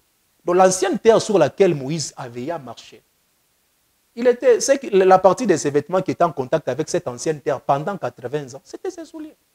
Il fallait se détacher de la partie qui était en contact avec l'ancienne terre avant d'accéder à la nouvelle terre. C'est comme ça que lorsque vous lisez 1 Pierre, le chapitre 1, le verset 15, la Bible dit ceci. Puisque les dieux qui vous a appelé là, il est saint, vous devrez aussi être saint dans toute votre conduite. Pour dire, le problème, ce n'est pas seulement d'être appelé. Le problème aussi, c'est de savoir c'est quel Dieu qui m'a appelé. Et aussi dans cet appel, 3 choses sont plus importantes à comprendre dans cet appel à la repentance. La première des choses à comprendre dans cet appel, c'est que Dieu nous appelle tels que nous sommes. Et ce n'est pas pour que nous restions tels que nous sommes. C'est comme ça que il y a des gens, lorsqu'on a lancé l'appel, il a dit oui, je vais venir à Christ. Il s'est même approché. Il a même fait la prière pour dire que je reçois Jésus dans ma vie. Mais tu ne peux pas dire que moi, j'étais prostitué, je viens à Christ, mais tu restes prostitué. Ça n'a pas de sens. Ici, Dieu nous appelle maintenant à nous débarrasser de la chose qui est en contact avec notre ancienne vie. C'est pourquoi nous parlons de l'appel à la repentance. C'est pourquoi vous allez comprendre que je vous ai dit, être sauvé pour aller évangéliser, c'est savoir passer par ces 3 étapes. Dites-moi si tu n'es pas passé par cette étape, par exemple. Tu n'as rien abandonné pour Dieu. Comment est-ce que voulez-vous qu'un impudique aille évangéliser un impudique? Alors, si on rentre un peu à l'exemple que vous venez de donner, l'exemple de Moïse, alors je comprends bien, vous avez parlé des sandales. Oui, oui. Mais la Bible ne dit pas que Moïse a eu le temps de se repentir. Je vous ai dit que nous avons parlé de l'ancienne alliance et de la nouvelle alliance. Et la Bible nous dit, tout ce qui s'était passé dans l'ancienne alliance, c'était l'image et l'ombre de choses à venir. Et dont la réalité est en Jésus. Vous voyez. Lorsque nous voyons Moïse qui prend Israël, il le prend de l'Égypte jusqu'à Canaan, la terre promise, nous voyons également le parcours de Christ. C'était les 2 alliances. Alors, Moïse qui traduit, c'était juste l'image de ce qui devrait se passer. Parlons de la repentance, parce que l'appel à la repentance, c'est que Moïse a enlevé bien sûr les chaussures, mais il n'a pas eu le temps, je reviens à ma question, de se repentir. Verbalement. C'est pourquoi, lorsque je parle de sandales, vous avez entendu, maintenant je vous pose la question. Qu'est-ce que le sandal de Moïse avait à faire avec la présence de Dieu qui était là? Parce que nous voulons aller dans le sens de sandales. Parce que nous voulons parler de sandales en ce cas-là, comme l'image de ce que Dieu voulait exprimer. Dieu voulait à ce qu'il se débarrasse. Se débarrasse juste d'une partie qui a été en contact avec l'ancienne terre parce qu'il était sur une nouvelle terre. Une terre qui était sainte. C'est pourquoi je vous ai parlé de la notion du tabernacle. On parle d'un lieu saint. Pour dire, les lieux saints en question, les tabernacles n'étaient pas construits au ciel. C'était toujours sur la même terre. Là où tout le monde pouvait aussi piétiner. Là où se retrouvait tout le monde dans le parvis. C'était la même terre sur laquelle il y avait aussi les lieux saints. Vous voyez? Mais qu'est-ce qui faisait du lieu saint? C'était la présence de Dieu. Pour dire ici, Dieu est en train de lui dire, tu ne peux pas amener dans ma présence une partie qui a été en contact avec l'ancienne terre. C'était juste l'image pour lui dire, débarrasse-toi de ce qui a été en contact avec l'ancienne terre sur laquelle tu viens. Parce que sur cette terre où tu es, c'est une terre. Ce qui revient à dire, après avoir été appelé par Dieu, il faut passer par la repentance. Oui, il faut se débarrasser. D'où la repentance, c'est juste se conformer à la nature de Dieu. Donc, abandonner les choses anciennes, c'est pourquoi la Bible dit, si quelqu'un est en Christ, si quelqu'un arrive ici auprès de Christ, là, est appelé par Christ, les choses anciennes sont passées. Vous voyez? Vous allez vous rendre compte qu'ici, c'est le problème de la terre. Quand Moïse a enlevé ses chaussures, quelle est encore une autre partie de ses vêtements qui est en contact avec la terre? On ne marche pas avec le ventre pour que la chemise puisse se salir. On ne marche pas avec le genou pour que le pantalon se salisse. Vous voyez? C'est avec le pied que nous marchons. Et le pied, c'est la partie de notre corps qui porte les souliers, les sandales, ainsi de suite. Donc il était question de se débarrasser. C'est comme ça que la Bible nous parle aussi dans Ecclésiaste. La Bible dit qu'à chaque instant, que vos vêtements soient blancs. Pourquoi nos vêtements? De quoi Dieu voulait nous parler? Pourquoi il parle de vêtements? La sanctification. C'est comme ça que nous voyons. Donc, pour que les vêtements soient blancs, pour que les vêtements soient propres, il ne faut pas que les vêtements soient en contact avec la terre. Vous voyez? Alors, c'est impossible de marcher avec ses chaussures sans toutefois les salir par le Vous allez parler de la repentance, parce que le plus souvent, à l'appel à la repentance, mais il y a un autre point. Bon, moi, personnellement, j'ai toujours constaté, après avoir reçu Jésus, beaucoup de personnes, beaucoup de serviteurs de Dieu, hormis la repentance, ils ont aussi l'habitude de parler de la délivrance. Est-ce que le fait d'accepter Jésus-Christ dans sa vie directement apporte la délivrance, ou il faut mener des actions pour arriver à être délivré? Comme je l'ai dit, arriver à être sauvé, c'est tout un parcours. Lorsque quelqu'un se répand, là, il s'est juste débarrassé. Mais il faut aussi une délivrance parce qu'il faut rencontrer maintenant celui qui délivre. Parce que Moïse s'est débarrassé de ses souliers juste pour qu'il s'approche du buisson. Et c'est lorsqu'il s'est approché du buisson ardent qu'il a vécu une expérience avec Dieu. Et pourquoi le feu? C'était le feu qui devrait apporter la délivrance dans la vie de Moïse. C'est le feu qui devrait briser et ôter tout ce qui est en eux. C'est pourquoi dans la chambre haute, lorsque l'Esprit descend, l'Esprit devrait descendre comme le feu sur eux. Et le feu, le travail, c'était de changer maintenant. Travailler ce qui n'était pas de Dieu dans l'homme. Vous allez voir l'homme. La Bible dit, si quelqu'un est en Christ, il devient une nouvelle créature. Ipso facto. Il devient une nouvelle créature. Les choses anciennes sont passées. Alors je donne ma vie au Seigneur Jésus-Christ. Tu deviens une nouvelle créature. C'est pourquoi moi, je parle de 3 niveaux d'appel. Pour dire, quand on dit quelqu'un est en Christ, là, ça veut dire si quelqu'un est sauvé. C'est pourquoi moi je dis, ne peut être sauvé que celui qui est passé par ces 3 niveaux d'appel. Vous voyez? Oui. Parce que Moïse ne pouvait pas, toutefois, aller délivrer Israël si lui-même n'était pas sauvé. C'est pourquoi je parle c'est un parcours. On ne peut pas dire que lorsque Dieu l'avait appelé Moïse, Moïse dit, me voici, automatiquement, il est délivré. Non. Vous allez vous rendre compte que ce n'est pas là que ça s'est arrêté. Il y a encore eu un parcours. Non, ce n'est pas lorsqu'on dit, qui veut recevoir Jésus dans sa vie comme Seigneur et Sauveur, je dis, moi je reçois Jésus, après c'est fini, tu es devenu en Christ. Ce n'est pas ça, être en Christ. Être en Christ, ce n'est pas ça. C'est pourquoi vous allez vous rendre compte que dans l'ordre que Jésus donne dans Matthieu 28, vous allez vous rendre compte que ça continue. Lorsque nous annonçons la bonne nouvelle, il dit, ça ne s'arrête pas là. Il dit, enseignez-leur aussi à observer. Pour dire, c'est un parcours, si on ne t'a pas enseigné, tu ne vas pas abandonner certaines choses. Donc, il y a des enseignements qui doivent s'en suivre. C'est pourquoi vous allez voir que la vie chrétienne en soi, ce n'est pas le salut, lorsque nous continuons notre course, ce n'est pas le salut du voleur de la croix. Le voleur de la croix n'avait même pas besoin que l'Esprit puisse descendre sur lui, parce qu'il n'avait plus de parcours sur la terre. Mais aussi longtemps que nous sommes sauvés et qu'il y a encore de temps de vivre, ce qui veut dire qu'il y a encore de choses à accomplir. Il y a 2 enseignements. C'est pourquoi nous allons à l'église. Si c'était pareil, on n'allait pas continuer à aller à l'église. On allait recevoir le salut et puis c'est tout. On attend que Christ revienne. Pour dire, l'église en soi, ce n'est pas un orphelinat. Pour dire que Christ nous a abandonnés. Non. Nous continuons à nous bâtir du jour le jour. Il y a des choses à travailler du jour le jour. C'est pourquoi vous allez vous rendre compte que lorsque quelqu'un croit en Jésus, la Bible dit que toutes choses sont devenues nouvelles. Mais pourquoi l'homme n'oublie pas ses anciennes connaissances? Pourquoi? Pour dire qu'il y a aussi un travail à faire après.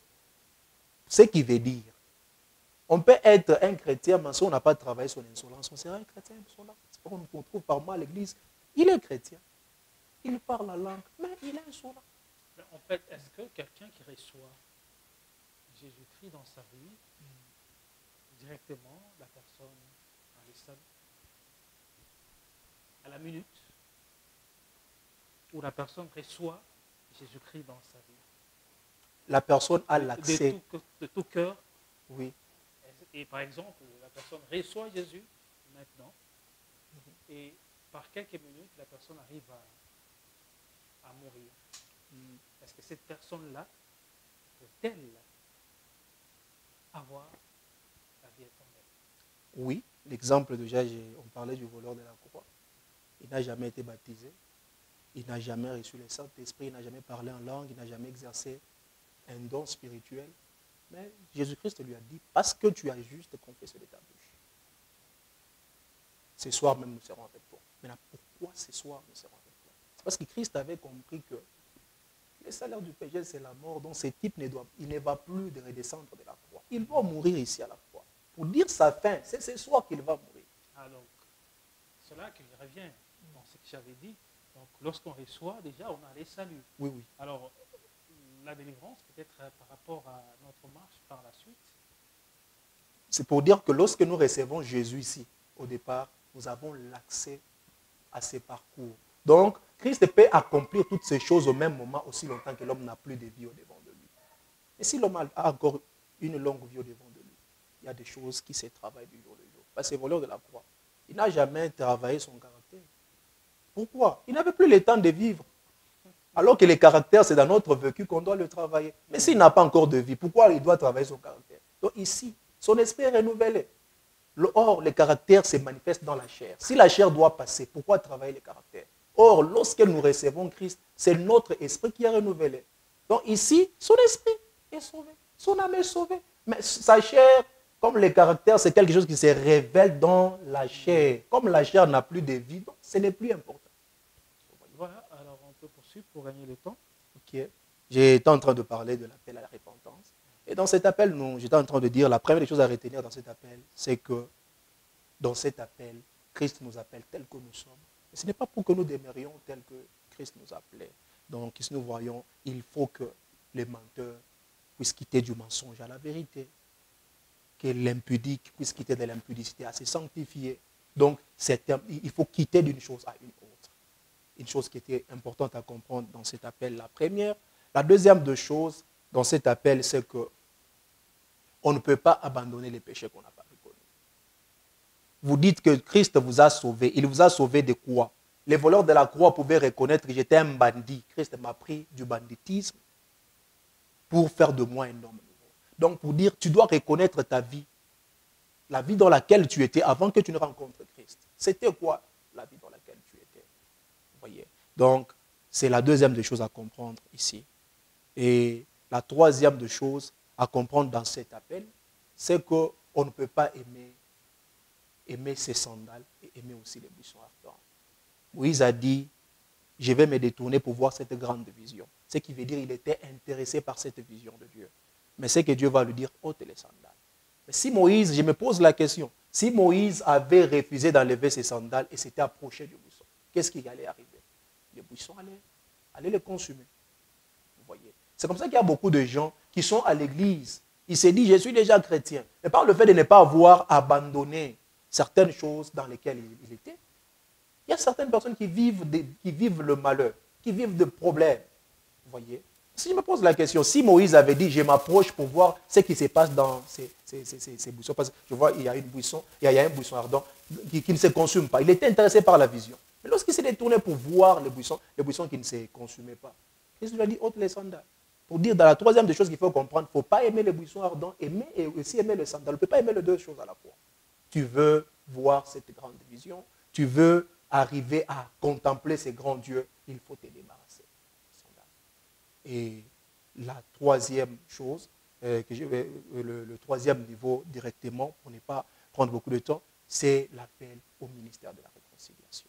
Et là, j'aimerais qu'on puisse relire le passage de 2 Corinthiens 5, le verset 17 à 18. Parce que ici, lorsque Moïse ôte les sandales, vous allez vous rendre compte qu'il a maintenant l'accès de pouvoir voir Dieu. Il a l'accès de rencontrer Dieu. En quelque sorte, il est réconcilié avec Dieu. Il a maintenant le droit. Mais écoutez ce que 2 Corinthiens 5 nous dit. Donc ici, Moïse est renouvelé. Il est devenu maintenant nouvelle créature. Vous voyez maintenant ça. Ça veut dire ici, il est renouvelé. La Bible dit ceci. 17. Si quelqu'un est en Christ, il est une nouvelle créature. Les choses anciennes sont passées. Voici toutes choses sont devenues nouvelles. Vous voyez. Écoutez ce que la Bible dit dans le verset 18. La Bible dit, et tout cela vient de Dieu, qui nous a réconciliés avec lui par Christ. Une fois que nous sommes réconciliés avec Christ, ce n'est pas la fin. La Bible ajoute, et qui nous a donné le ministère de la réconciliation. Pour dire, lorsqu'on est réconcilié, Christ nous donne le ministère de la réconciliation. Nous sommes sauvés, Christ nous donne le ministère d'aller sauver les autres. Nous sommes disciples, Christ nous donne la mission d'aller faire des autres des disciples.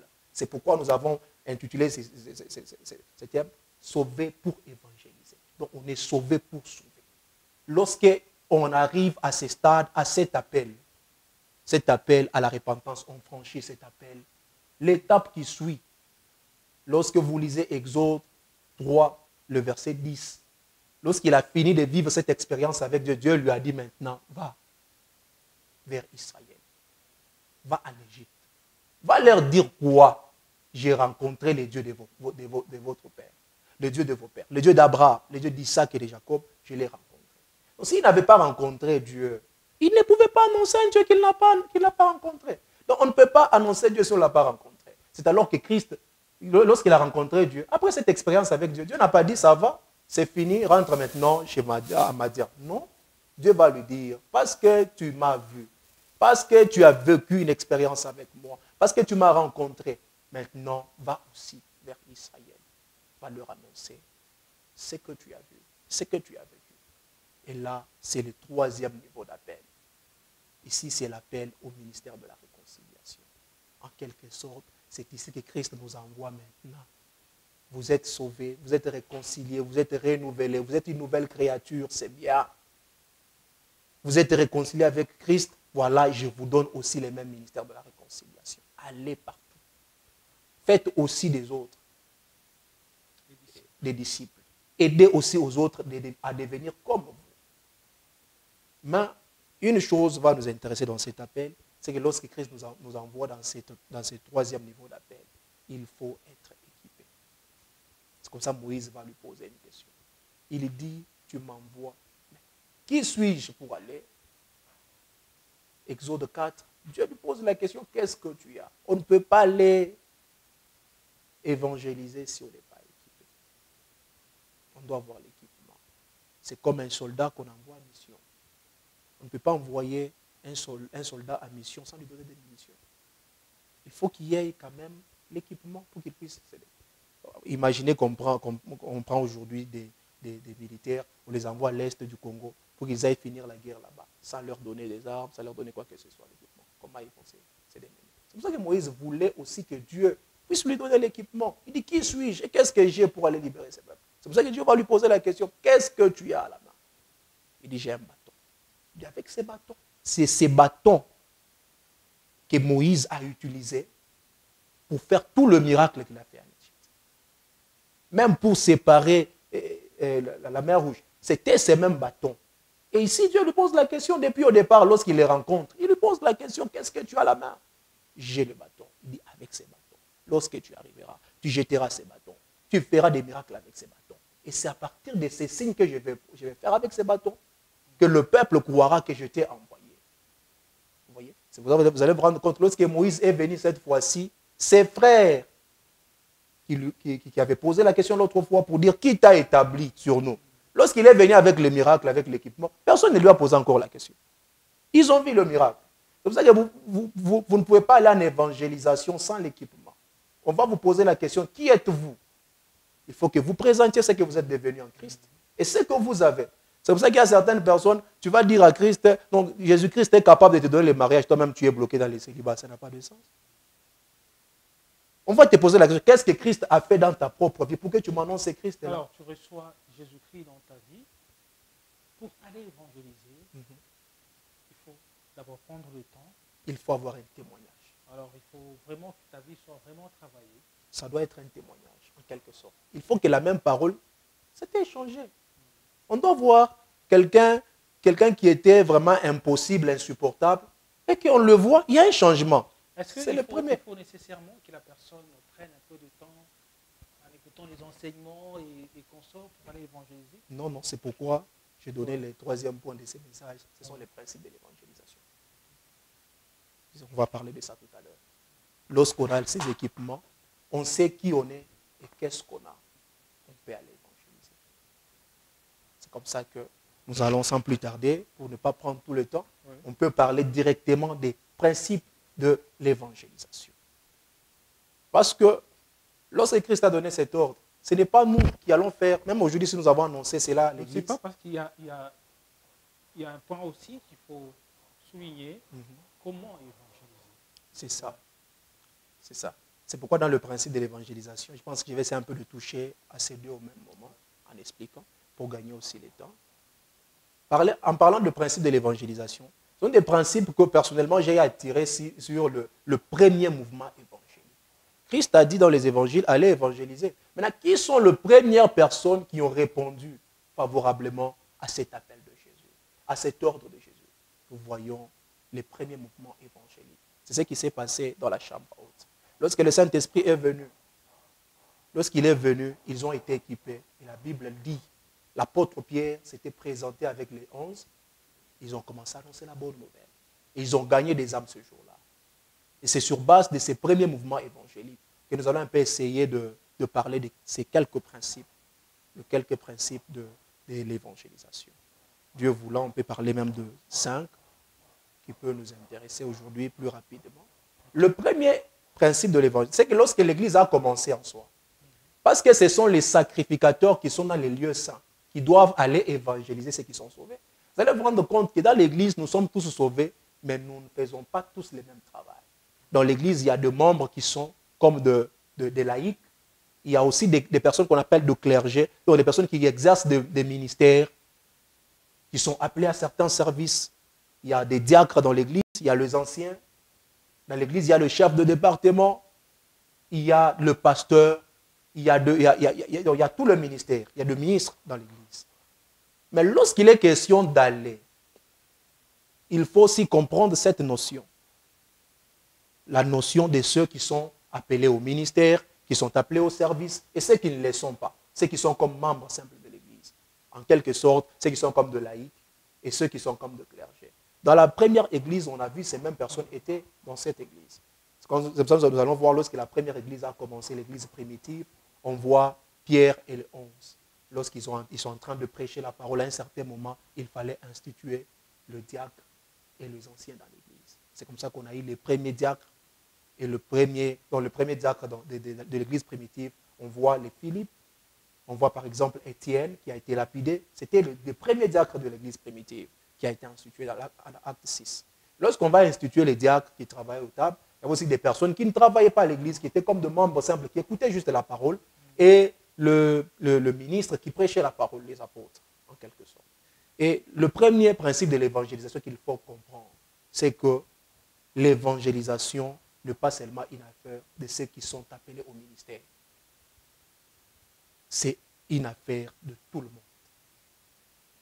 C'est comme ça que vous allez vous rendre compte, lorsque vous lisez dans les livres des Actes des Apôtres, vous allez voir que lorsque l'Église de Dieu a été persécutée, ceux qui sont allés annoncer la bonne nouvelle à Samarie, c'est lui qui a institué la bonne nouvelle à Samarie pour la toute première fois. Parce que lorsque vous prenez Actes des Apôtres 1:8, la promesse était que lorsque le Saint-Esprit devrait descendre, l'évangélisation devrait commencer par Jérusalem, toucher la Judée, la Samarie et jusqu'aujourd'hui aux extrémités de la terre, au Congo aujourd'hui et partout.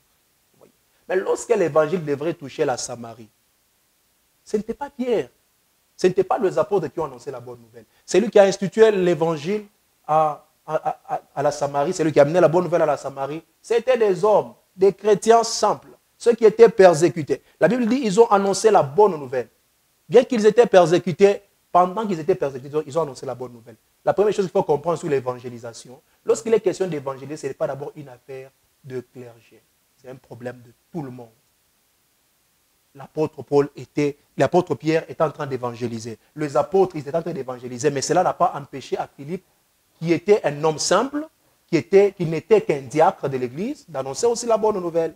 Et lorsque le premier disciple était persécuté, cela ne les a pas empêchés d'annoncer la bonne nouvelle. Ils ont annoncé la bonne nouvelle bien qu'ils étaient juste des fidèles simples. Donc, ici, nous devons comprendre tous, lorsqu'il est question d'évangéliser, il ne faut pas dire non, moi, je n'ai pas été consacré, je ne peux pas aller évangéliser, ce n'est pas mon affaire, c'est l'affaire de ceux qui sont consacrés. Ici, ce n'est pas l'affaire de ceux qui sont consacrés. Ce n'est pas l'affaire des pasteurs, ce n'est pas l'affaire des apôtres, ce n'est pas l'affaire seulement des anciens. Ici, c'est l'affaire de tout le monde. Parce que le premier mouvement évangélique, on a vu des hommes simples qui ont amené la bonne nouvelle à la Samarie. Lorsqu'on donnait la promesse, on pouvait dire, comme Christ a annoncé pour dire l'évangile doit arriver à la Samarie, on devrait dire peut-être c'est André, c'est l'apôtre André qui va amener l'évangile. Peut-être on allait dire peut-être c'est l'apôtre Matthieu qui va apporter l'évangile. Mais on a vu un homme simple, un homme simple qui a pris l'évangile, qui a annoncé. Donc ici, dans le premier principe, on doit comprendre que ce n'est pas seulement l'affaire de ceux qui sont consacrés, ce n'est pas seulement l'affaire de clergé, c'est aussi l'affaire de laïcs. C'est aussi l'affaire de tout le monde pour dire un sauvé peut sauver. Ça, on a vu. Donc c'est juste un problème de celui qui a vécu l'expérience avec Christ. Tu as rencontré Christ ou pas. Ça, c'est le premier principe qu'il faut comprendre. Le deuxième principe de l'évangélisation, c'est que l'évangélisation n'est pas d'abord une affaire d'expertise, du savoir-faire. C'est un problème de partout. C'est pas, oh non, moi j'attends d'abord qu'il puisse... Je dois avoir d'abord des passages bibliques pour aller évangéliser. Non, non. Je dois d'abord avoir un bagage pour aller évangéliser. Ce n'est pas d'abord l'affaire de l'expertise. C'est d'abord un problème de fardeau. C'est pourquoi nous allons voir la femme samaritaine qui a annoncé la bonne nouvelle à la Samarie. Oui. On peut dire aussi qu'il y a, lorsque quelqu'un reçoit Jésus, il y a aussi la présence du Saint-Esprit dans la personne qui pousse la personne aussi à ces soucis-là et ces fardeaux-là. Je pense que c'est Dieu lui-même qui dépose ça dans l'homme. C'est pourquoi nous avons parlé de l'équipement. Ouais. Moïse a posé la question, qui suis-je et qu'est-ce que j'ai? C'est comme ça que lorsque Christ a annoncé pour la première fois, allez et faites de toutes les nations mes disciples. Les disciples ne sont pas allés directement pour faire l'évangélisation. La Bible dit, le même Jésus qui leur a parlé, dans Acte 1,4, il leur a dit, n'allez pas d'abord. Attendez ici ce qui a été promis. Donc, attendez l'équipement. C'est pourquoi je vous ai dit, on ne peut pas envoyer un soldat à la guerre sans lui donner l'équipement. Et l'équipement, pour nous, dans la Nouvelle Alliance, c'est le Saint-Esprit qu'on devra attendre. Il fallait avoir l'Esprit en lui, en fait, de pouvoir annoncer la bonne nouvelle. C'est pourquoi je parle de... C'est un problème de fardeau. C'est comme ça que quelqu'un qui a l'Esprit en lui, l'Esprit va te pousser. Je ne peux pas supporter, je vois le frère te dit qu'il n'est pas sauvé alors que moi je suis sauvé, je ne peux pas supporter. Si j'ai le Saint-Esprit en moi, je ne peux pas être à l'aise. Je dois lui annoncer pour dire non. Il y a Christ qui donne le repos. Donc c'est quelque chose qui ne vient pas de l'homme. Ça doit venir de Dieu, comme vous venez de le dire, bien sûr. Donc la deuxième des choses, c'est que ce n'est pas d'abord un problème d'expertise. De savoir, moi j'ai 150 versets bibliques, moi j'ai 30 enseignements. Ce n'est pas d'abord ça. C'est d'abord un problème de fardeau. C'est comme ça qu'il y avait un jeune homme dans l'évangélisation, qui a été gagné au Seigneur, mais qui ne connaissait rien du tout du Seigneur. Mais il a rencontré Christ. Il a encore assez de vues. À chaque fois qu'il voyait des mêmes personnes qui vivaient dans la mauvaise vie comme lui, il était indigné de le voir comme ça. Donc, il a un fardeau en lui. Il dit, comment est-ce que je peux déposer ces fardeaux? Comment est-ce que je peux supporter ces fardeaux? Donc, il voit les autres vivre dans la même vie dans laquelle lui il était, et puis il ne les supporte pas. Il dit non. Mais comment est-ce que je peux procéder? Cet homme a amené ses hommes. Parce que le monsieur en question, c'était un homme qui était un peu, il payait la bière aux gens, les gens qui vivent un peu la vie là, des débauches. Son père avait beaucoup de moyens. Il conduisait la plus belle Jeep de son père. Il avait beaucoup d'argent, il avait la vie des hommes, et puis des filles autour de lui. Et tout le monde connaissait ça. À chaque fois qu'il montait, descendait avec la Jeep de son père, avec les filles dedans, tout le monde voyait ça. Mais cet homme, lorsqu'il était sauvé, il n'avait aucun passage biblique. Parce que lorsqu'on est sauvé, on ne reçoit pas des passages bibliques, on ne reçoit pas des enseignements directement. Vous voyez? Mais cet homme, Jésus-Christ. Vous voyez? Maintenant, imaginez ce que lui va faire. Avec des méthodes maladroites, cet homme a gagné quelques personnes. Il a appelé tout son quartier. De la même manière qu'il les appelle aussi pour leur payer la bière. Il les rappelait. Les gens croyaient que c'était une fête comme d'habitude. Mais bizarrement, lorsqu'ils étaient là, il a commencé à leur poser des questions. Il a posé la première question. Qui est le plus beau du quartier? Tout le monde a répondu, oui, c'est bien toi. Qui conduit la plus belle Jeep du quartier? C'est toujours toi. Qui a beaucoup plus du succès avec les filles ici? C'est toujours toi. Maintenant, écoutez ce qu'il va dire. Mais si moi qui avais tout ça, j'ai donné ma vie au Seigneur Jésus, qu'est-ce que vous attendez? Et ça travaille la mémoire de plusieurs. Et au moins, une vingtaine est venue à Christ. Vous voyez que ce n'est pas un problème de connaître, mais c'est un problème de fardeau. Qu'est-ce qui avait poussé cet homme à annoncer ce qu'il vient de faire? Le fait de recevoir Jésus, ça te donne cet engouement. Un fardeau, là, oui. Et tu sens vraiment que... Tu ne supportes pas voir. Je dois voir aussi les autres être comme les moi. amener au Seigneur Jésus-Christ. C'est pourquoi nous disons que ce n'est pas d'abord un problème d'expertise, c'est un problème de fardeau. Vous voyez? C'est un problème d'avoir ces fardeaux-là.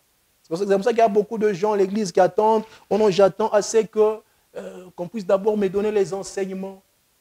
La femme samaritaine, personne ne l'a enseigné. C'est juste qu'elle n'avait aucun message. Tout ce qu'elle avait comme message, venez voir.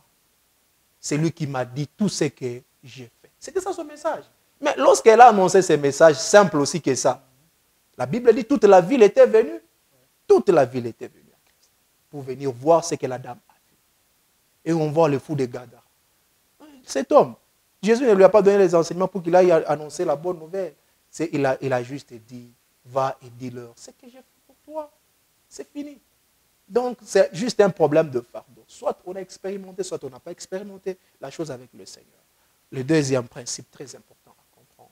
La troisième des choses qu'il faut comprendre dans l'évangélisation, comme principe, c'est qu'il n'y a pas seulement des terrains hostiles dans l'évangélisation. Il y a aussi des terrains favorables. Et je profite aussi pour dire, pour ceux-là qui se retrouvent dans des terrains qui sont hostiles à l'évangile, où vous prêchez la bonne nouvelle, on ne la reçoit pas. Vous pouvez vous retrouver dans une contrée où les gens ne croient pas à Christ. Vous pouvez être dans un pays comme le Maroc.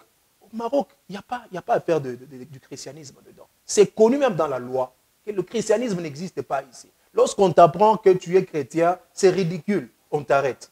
Et tu fais la prison. Voyez, vous êtes peut-être en train de nous suivre. Tu es au Maroc. Tu as besoin d'annoncer la bonne nouvelle, mais tu ne sais pas comment procéder. Il faut comprendre qu'il faut annoncer la bonne nouvelle à ceux qui peuvent la recevoir. Il ne faut pas forcer. Même Jésus a dit, lorsque vous allez dans une ville, si vous n'êtes pas reçu dans cette ville, Jésus n'a pas dit insister. Il a dit, il faut laisser tomber. L'évangélisation, vous ne s'efforce pas. Oui. Par rapport, c'est aussi un principe. Il y a aussi des terrains qui sont hostiles à l'évangile. Vous voyez? Donc, si l'évangile n'est pas reçu, Christ ne nous a pas recommandé de forcer, il nous a recommandé de nous détourner aux autres. Pour dire qu'il n'y a pas seulement ces terrains-là. Tu ne vas pas mourir seulement sur ces terrains-là. Il y a aussi des terrains favorables. Pendant que Philippe était en train d'annoncer la bonne nouvelle, de l'autre côté, d'ailleurs à Jérusalem, Philippe n'annonçait pas la bonne nouvelle, mais il a trouvé un terrain favorable pour annoncer l'évangile. Il a annoncé l'évangile. Pour dire, lorsque vous pouvez aller en évangélisation, vous trouvez un milieu qui est hostile. N'insistez pas. D'aller à un terrain qui peut être aussi favorable, où vous pouvez gagner des âmes pour le Seigneur. Et le quatrième principe, qui est aussi très important, c'est que le Dieu de la Bible, il s'intéresse non seulement à la foule, il peut aussi s'intéresser aux individus. Aujourd'hui, il y a beaucoup de gens qui aiment gagner des gens seulement dans des campagnes d'évangélisation. Mais il a un païen à côté de sa maison. Il n'annonce jamais la bonne nouvelle. Il n'a jamais annoncé la bonne nouvelle. Jamais il annonce la bonne nouvelle. Il dit, moi j'attends que je puisse voir beaucoup de gens pour annoncer la bonne nouvelle. C'est pourquoi vous allez voir que lorsque le réveil est arrivé à la Samarie, il y avait un mouvement évangélique. Beaucoup de gens, la Bible dit que toute la ville est attentive à tout ce que prêchait Philippe. Mais au même moment que Philippe prêche l'évangile à la foule, Dieu va braquer le regard sur un chemin. Il voit un certain monsieur qui était éthiopien, l'eunuque éthiopien, qui était assoiffé. La Bible dit qu'il était allé à Jérusalem afin de pouvoir louer et adorer. Lorsqu'il arrive à Jérusalem, il trouve qu'il y avait la persécution. Et il va dire, bon, je suis désolé. Il était déçu.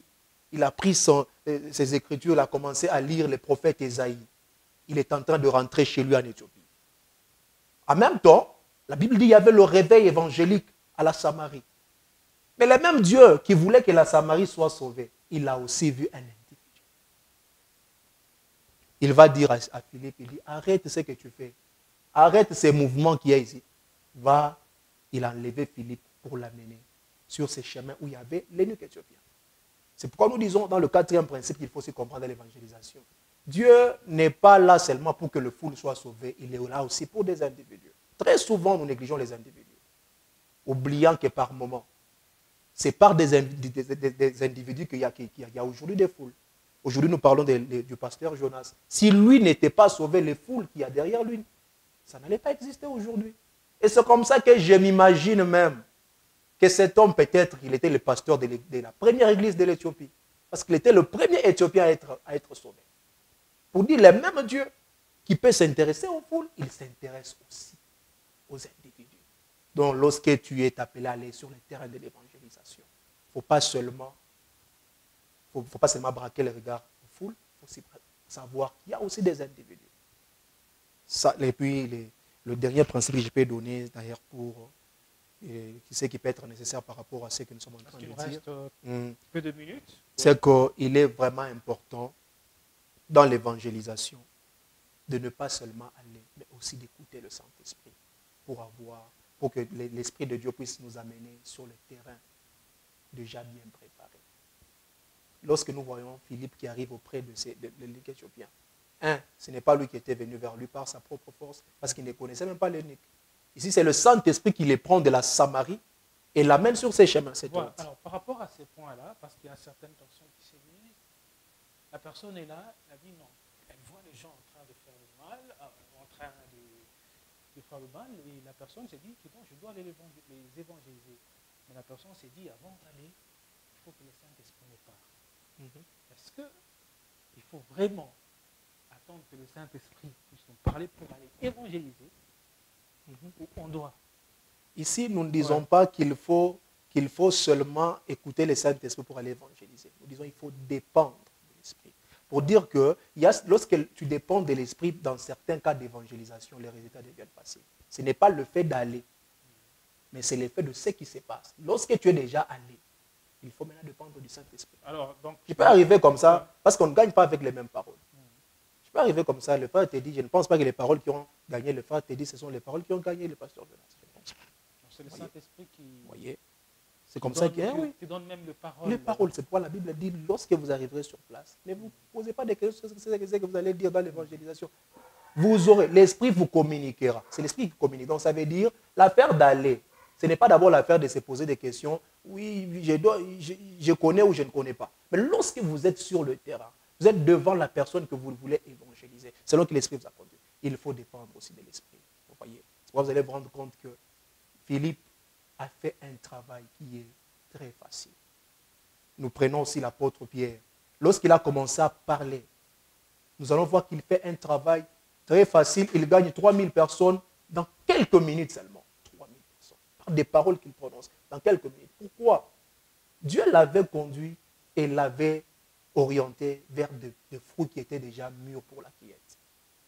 On peut être là en train d'évangéliser quelqu'un. On a fait des années, on évangélise. Alors qu'on perd l'énergie alors qu'il y a encore un milieu qui est favorable. Si le terrain n'est pas, la seule personne qui peut nous amener sur le terrain favorable, c'est l'Esprit. Donc il est très important parmi les principes de l'évangélisation aussi de dépendre de l'Esprit. De dépendre de l'Esprit. Vous arrivez comme ça. Vous commencez par exemple à dire certaines paroles, vous croyez que vous allez convaincre le cœur, alors que ce n'est pas la parole de la sagesse de l'homme qui convainc le cœur. Comme ça, y a-t-il une méthodologie ou des stratégies qu'il faut prendre dans l'évangélisation? Oui. Il y a quelques stratégies que j'aimerais donner par rapport à ce que je viens moi de donner. Premièrement, lorsque vous allez en évangélisation, la première des choses, il faut savoir que vous annoncez Christ. Pour le salut des âmes pour Christ et non pour une église. Ça, c'est la première des choses qui bloque plusieurs personnes dans l'évangélisation. On n'évangélise pas pour l'église 4 murs, on évangélise pour l'église corps du Christ. Je peux gagner une âme. Si l'âme se sent à l'aise dans une telle église, moi j'ai fait le travail. Preuve, vous allez vous rendre compte que lorsque Philippe a gagné l'eunuque éthiopien, il a prié dans quelle église? Et si c'était aujourd'hui, on allait dire, comme tu as cru au Seigneur, rentrons à Jérusalem. Parce qu'il y a une église à Jérusalem, c'est ça notre église. Moi, Philippe, je suis de l'église de Jérusalem. Non, la Bible dit, il a laissé aller joyeux. Pour dire, la première des choses, lorsqu'on va évangéliser. La première stratégie, c'est que lorsqu'on va en évangélisation, il faut comprendre qu'on ne va pas pour gagner les âmes pour l'église, on va gagner les âmes pour le Seigneur. Si je gagne une âme et qu'une église en profite, si c'est une église, là où il y a la manifestation du Saint-Esprit, gloire à Dieu. L'essentiel, c'est que les âmes sont gagnées. Ça, c'est la première des choses qui est plus importante. La deuxième stratégie, c'est que lorsqu'on va en évangélisation, il faut toujours dépendre de l'Esprit. Ça, je le reprends encore. C'est une très bonne stratégie qui ne rate jamais. Moi, personnellement, je me rappelle, une fois, j'ai l'habitude d'évangéliser. Je suis allé évangéliser quelque part. Je suis arrivé, j'ai rencontré un frère. Je suis entré chez lui. On a commencé à partager, parler de Christ. Tu as cru au Seigneur? Il a dit non. Mais ces premiers jours-là, j'avais beau parler. J'avais très beau parler.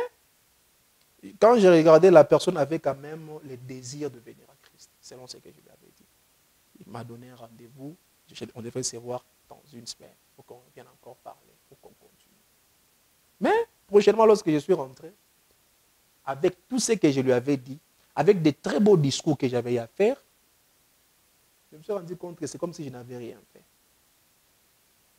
C'est comme ça que l'apôtre Paul dit. Lorsque moi, Paul, je suis venu vers vous, la plus grande stratégie qui a permis à Paul de gagner des milliers, il dit, je n'étais pas venu avec des discours persuasifs, ni la sagesse de l'homme. C'est pas quand j'arrive comme ça, je commence à me dire, selon les études que j'ai faites, bon, je commence à utiliser ça, selon ma sagesse, mon intelligence pour évangéliser. Tu vas échouer.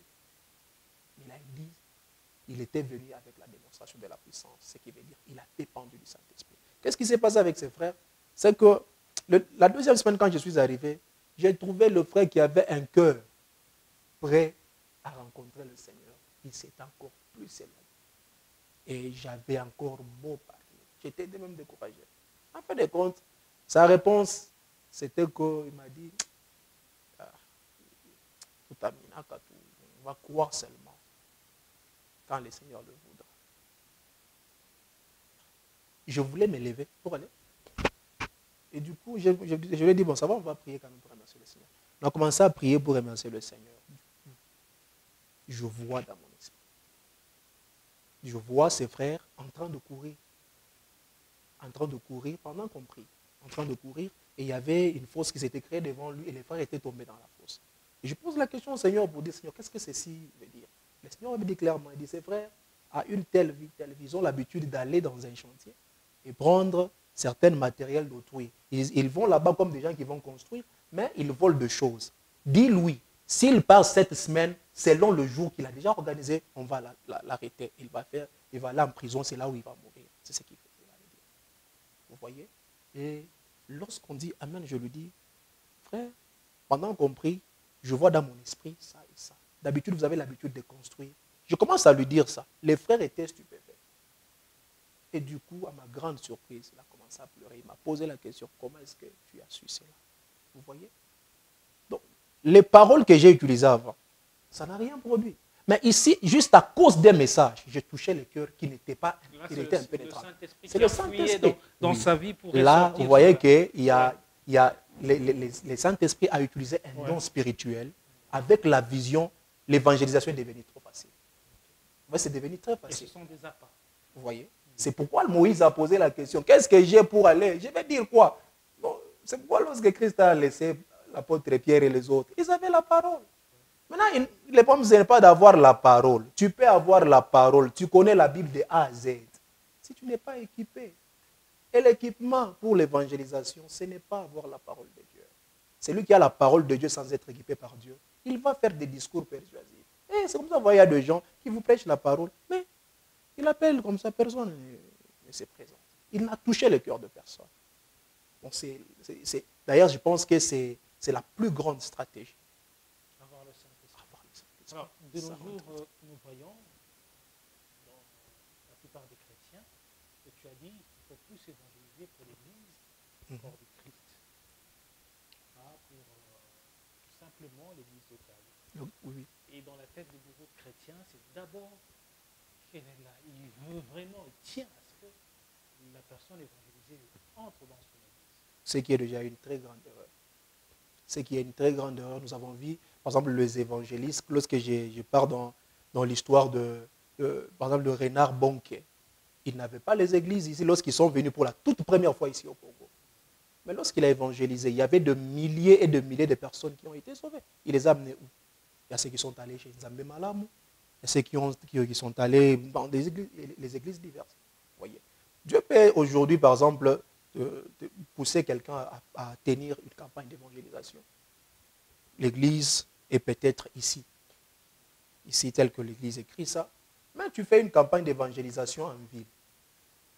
Oui, tu peux gagner des âmes en ville. Les âmes peuvent aller dans l'église NCD. Ça, ce n'est pas un problème. Le problème, c'est que Christ a dit allez et faites de toutes les nations des disciples. Être disciple, ce n'est pas les disciples d'une église. Disciple de Christ. Si dans cette église on confesse Christ et que moi j'ai amené une âme au Seigneur et non à l'église, le ciel. On est par exemple dans un véhicule, on trouve quelqu'un, on lui prêche et la personne accepte le Seigneur Jésus-Christ et on fait une prière. Demeurer en toi. il faut te détacher de certaines choses. Et là, la personne, vous ne saurez pas dire à la personne toutes ces histoires le même jour. Et puis, vous devrez aussi savoir à l'orienter par rapport à dans la chose, parce qu'on n'a pas tous abandonné les mêmes choses. Hein. Si la personne veut se débarrasser, par exemple, de certaines choses, si se débarrasser de ces choses, doit demander la délivrance. Comment il va procéder? Il faut toujours orienter après avoir annoncé la bonne nouvelle. Même si la personne a accepté, il faut toujours orienter. Je pense que ces jours-là, vous voyez par exemple ce qui se passe avec Lénique et Chebia. C'est parce que Philippe lui a dit que croire ne suffit pas, il faut aussi être baptisé qu'il a dit, voilà de l'eau. Qu'est-ce qui empêche? C'est parce qu'on lui a dit. On lui a dit qu'après avoir accepté, il a dit, est-ce que tu crois de tout ton cœur que Jésus-Christ est Seigneur? Lénique dit, oui, je crois. Philippe ne s'est pas arrêté, il a continué à parler. Et la Bible dit, lorsqu'il a parlé, Lénique a dit, voici de l'eau. Qu'est-ce qui empêche? Et si on ne lui avait pas dit que non, après avoir accepté, il y a aussi les baptêmes. Il n'allait pas savoir qu'il faut être baptisé après. Voilà, alors on est presque à la fin. Okay. Et une conclusion. Une conclusion, c'est juste en quelque sorte reprendre les mêmes paroles impératives de Jésus-Christ et dire que si réellement vous êtes en train de nous suivre, vous êtes réellement sauvés et passés par tout ce que nous venons d'expliquer, et que vous n'annoncez pas la bonne nouvelle jusque-là, vous êtes hormis la mission de Christ et vous devrez répondre favorablement à cet appel qui n'est pas une négociation, mais qui est une obligation, parce que c'est impératif. Christ a dit allez, donc il n'a pas voulu, il n'a pas dit cela pour qu'il soit discuté. C'est un ordre que Christ nous a donné, nous devons répondre à cet appel.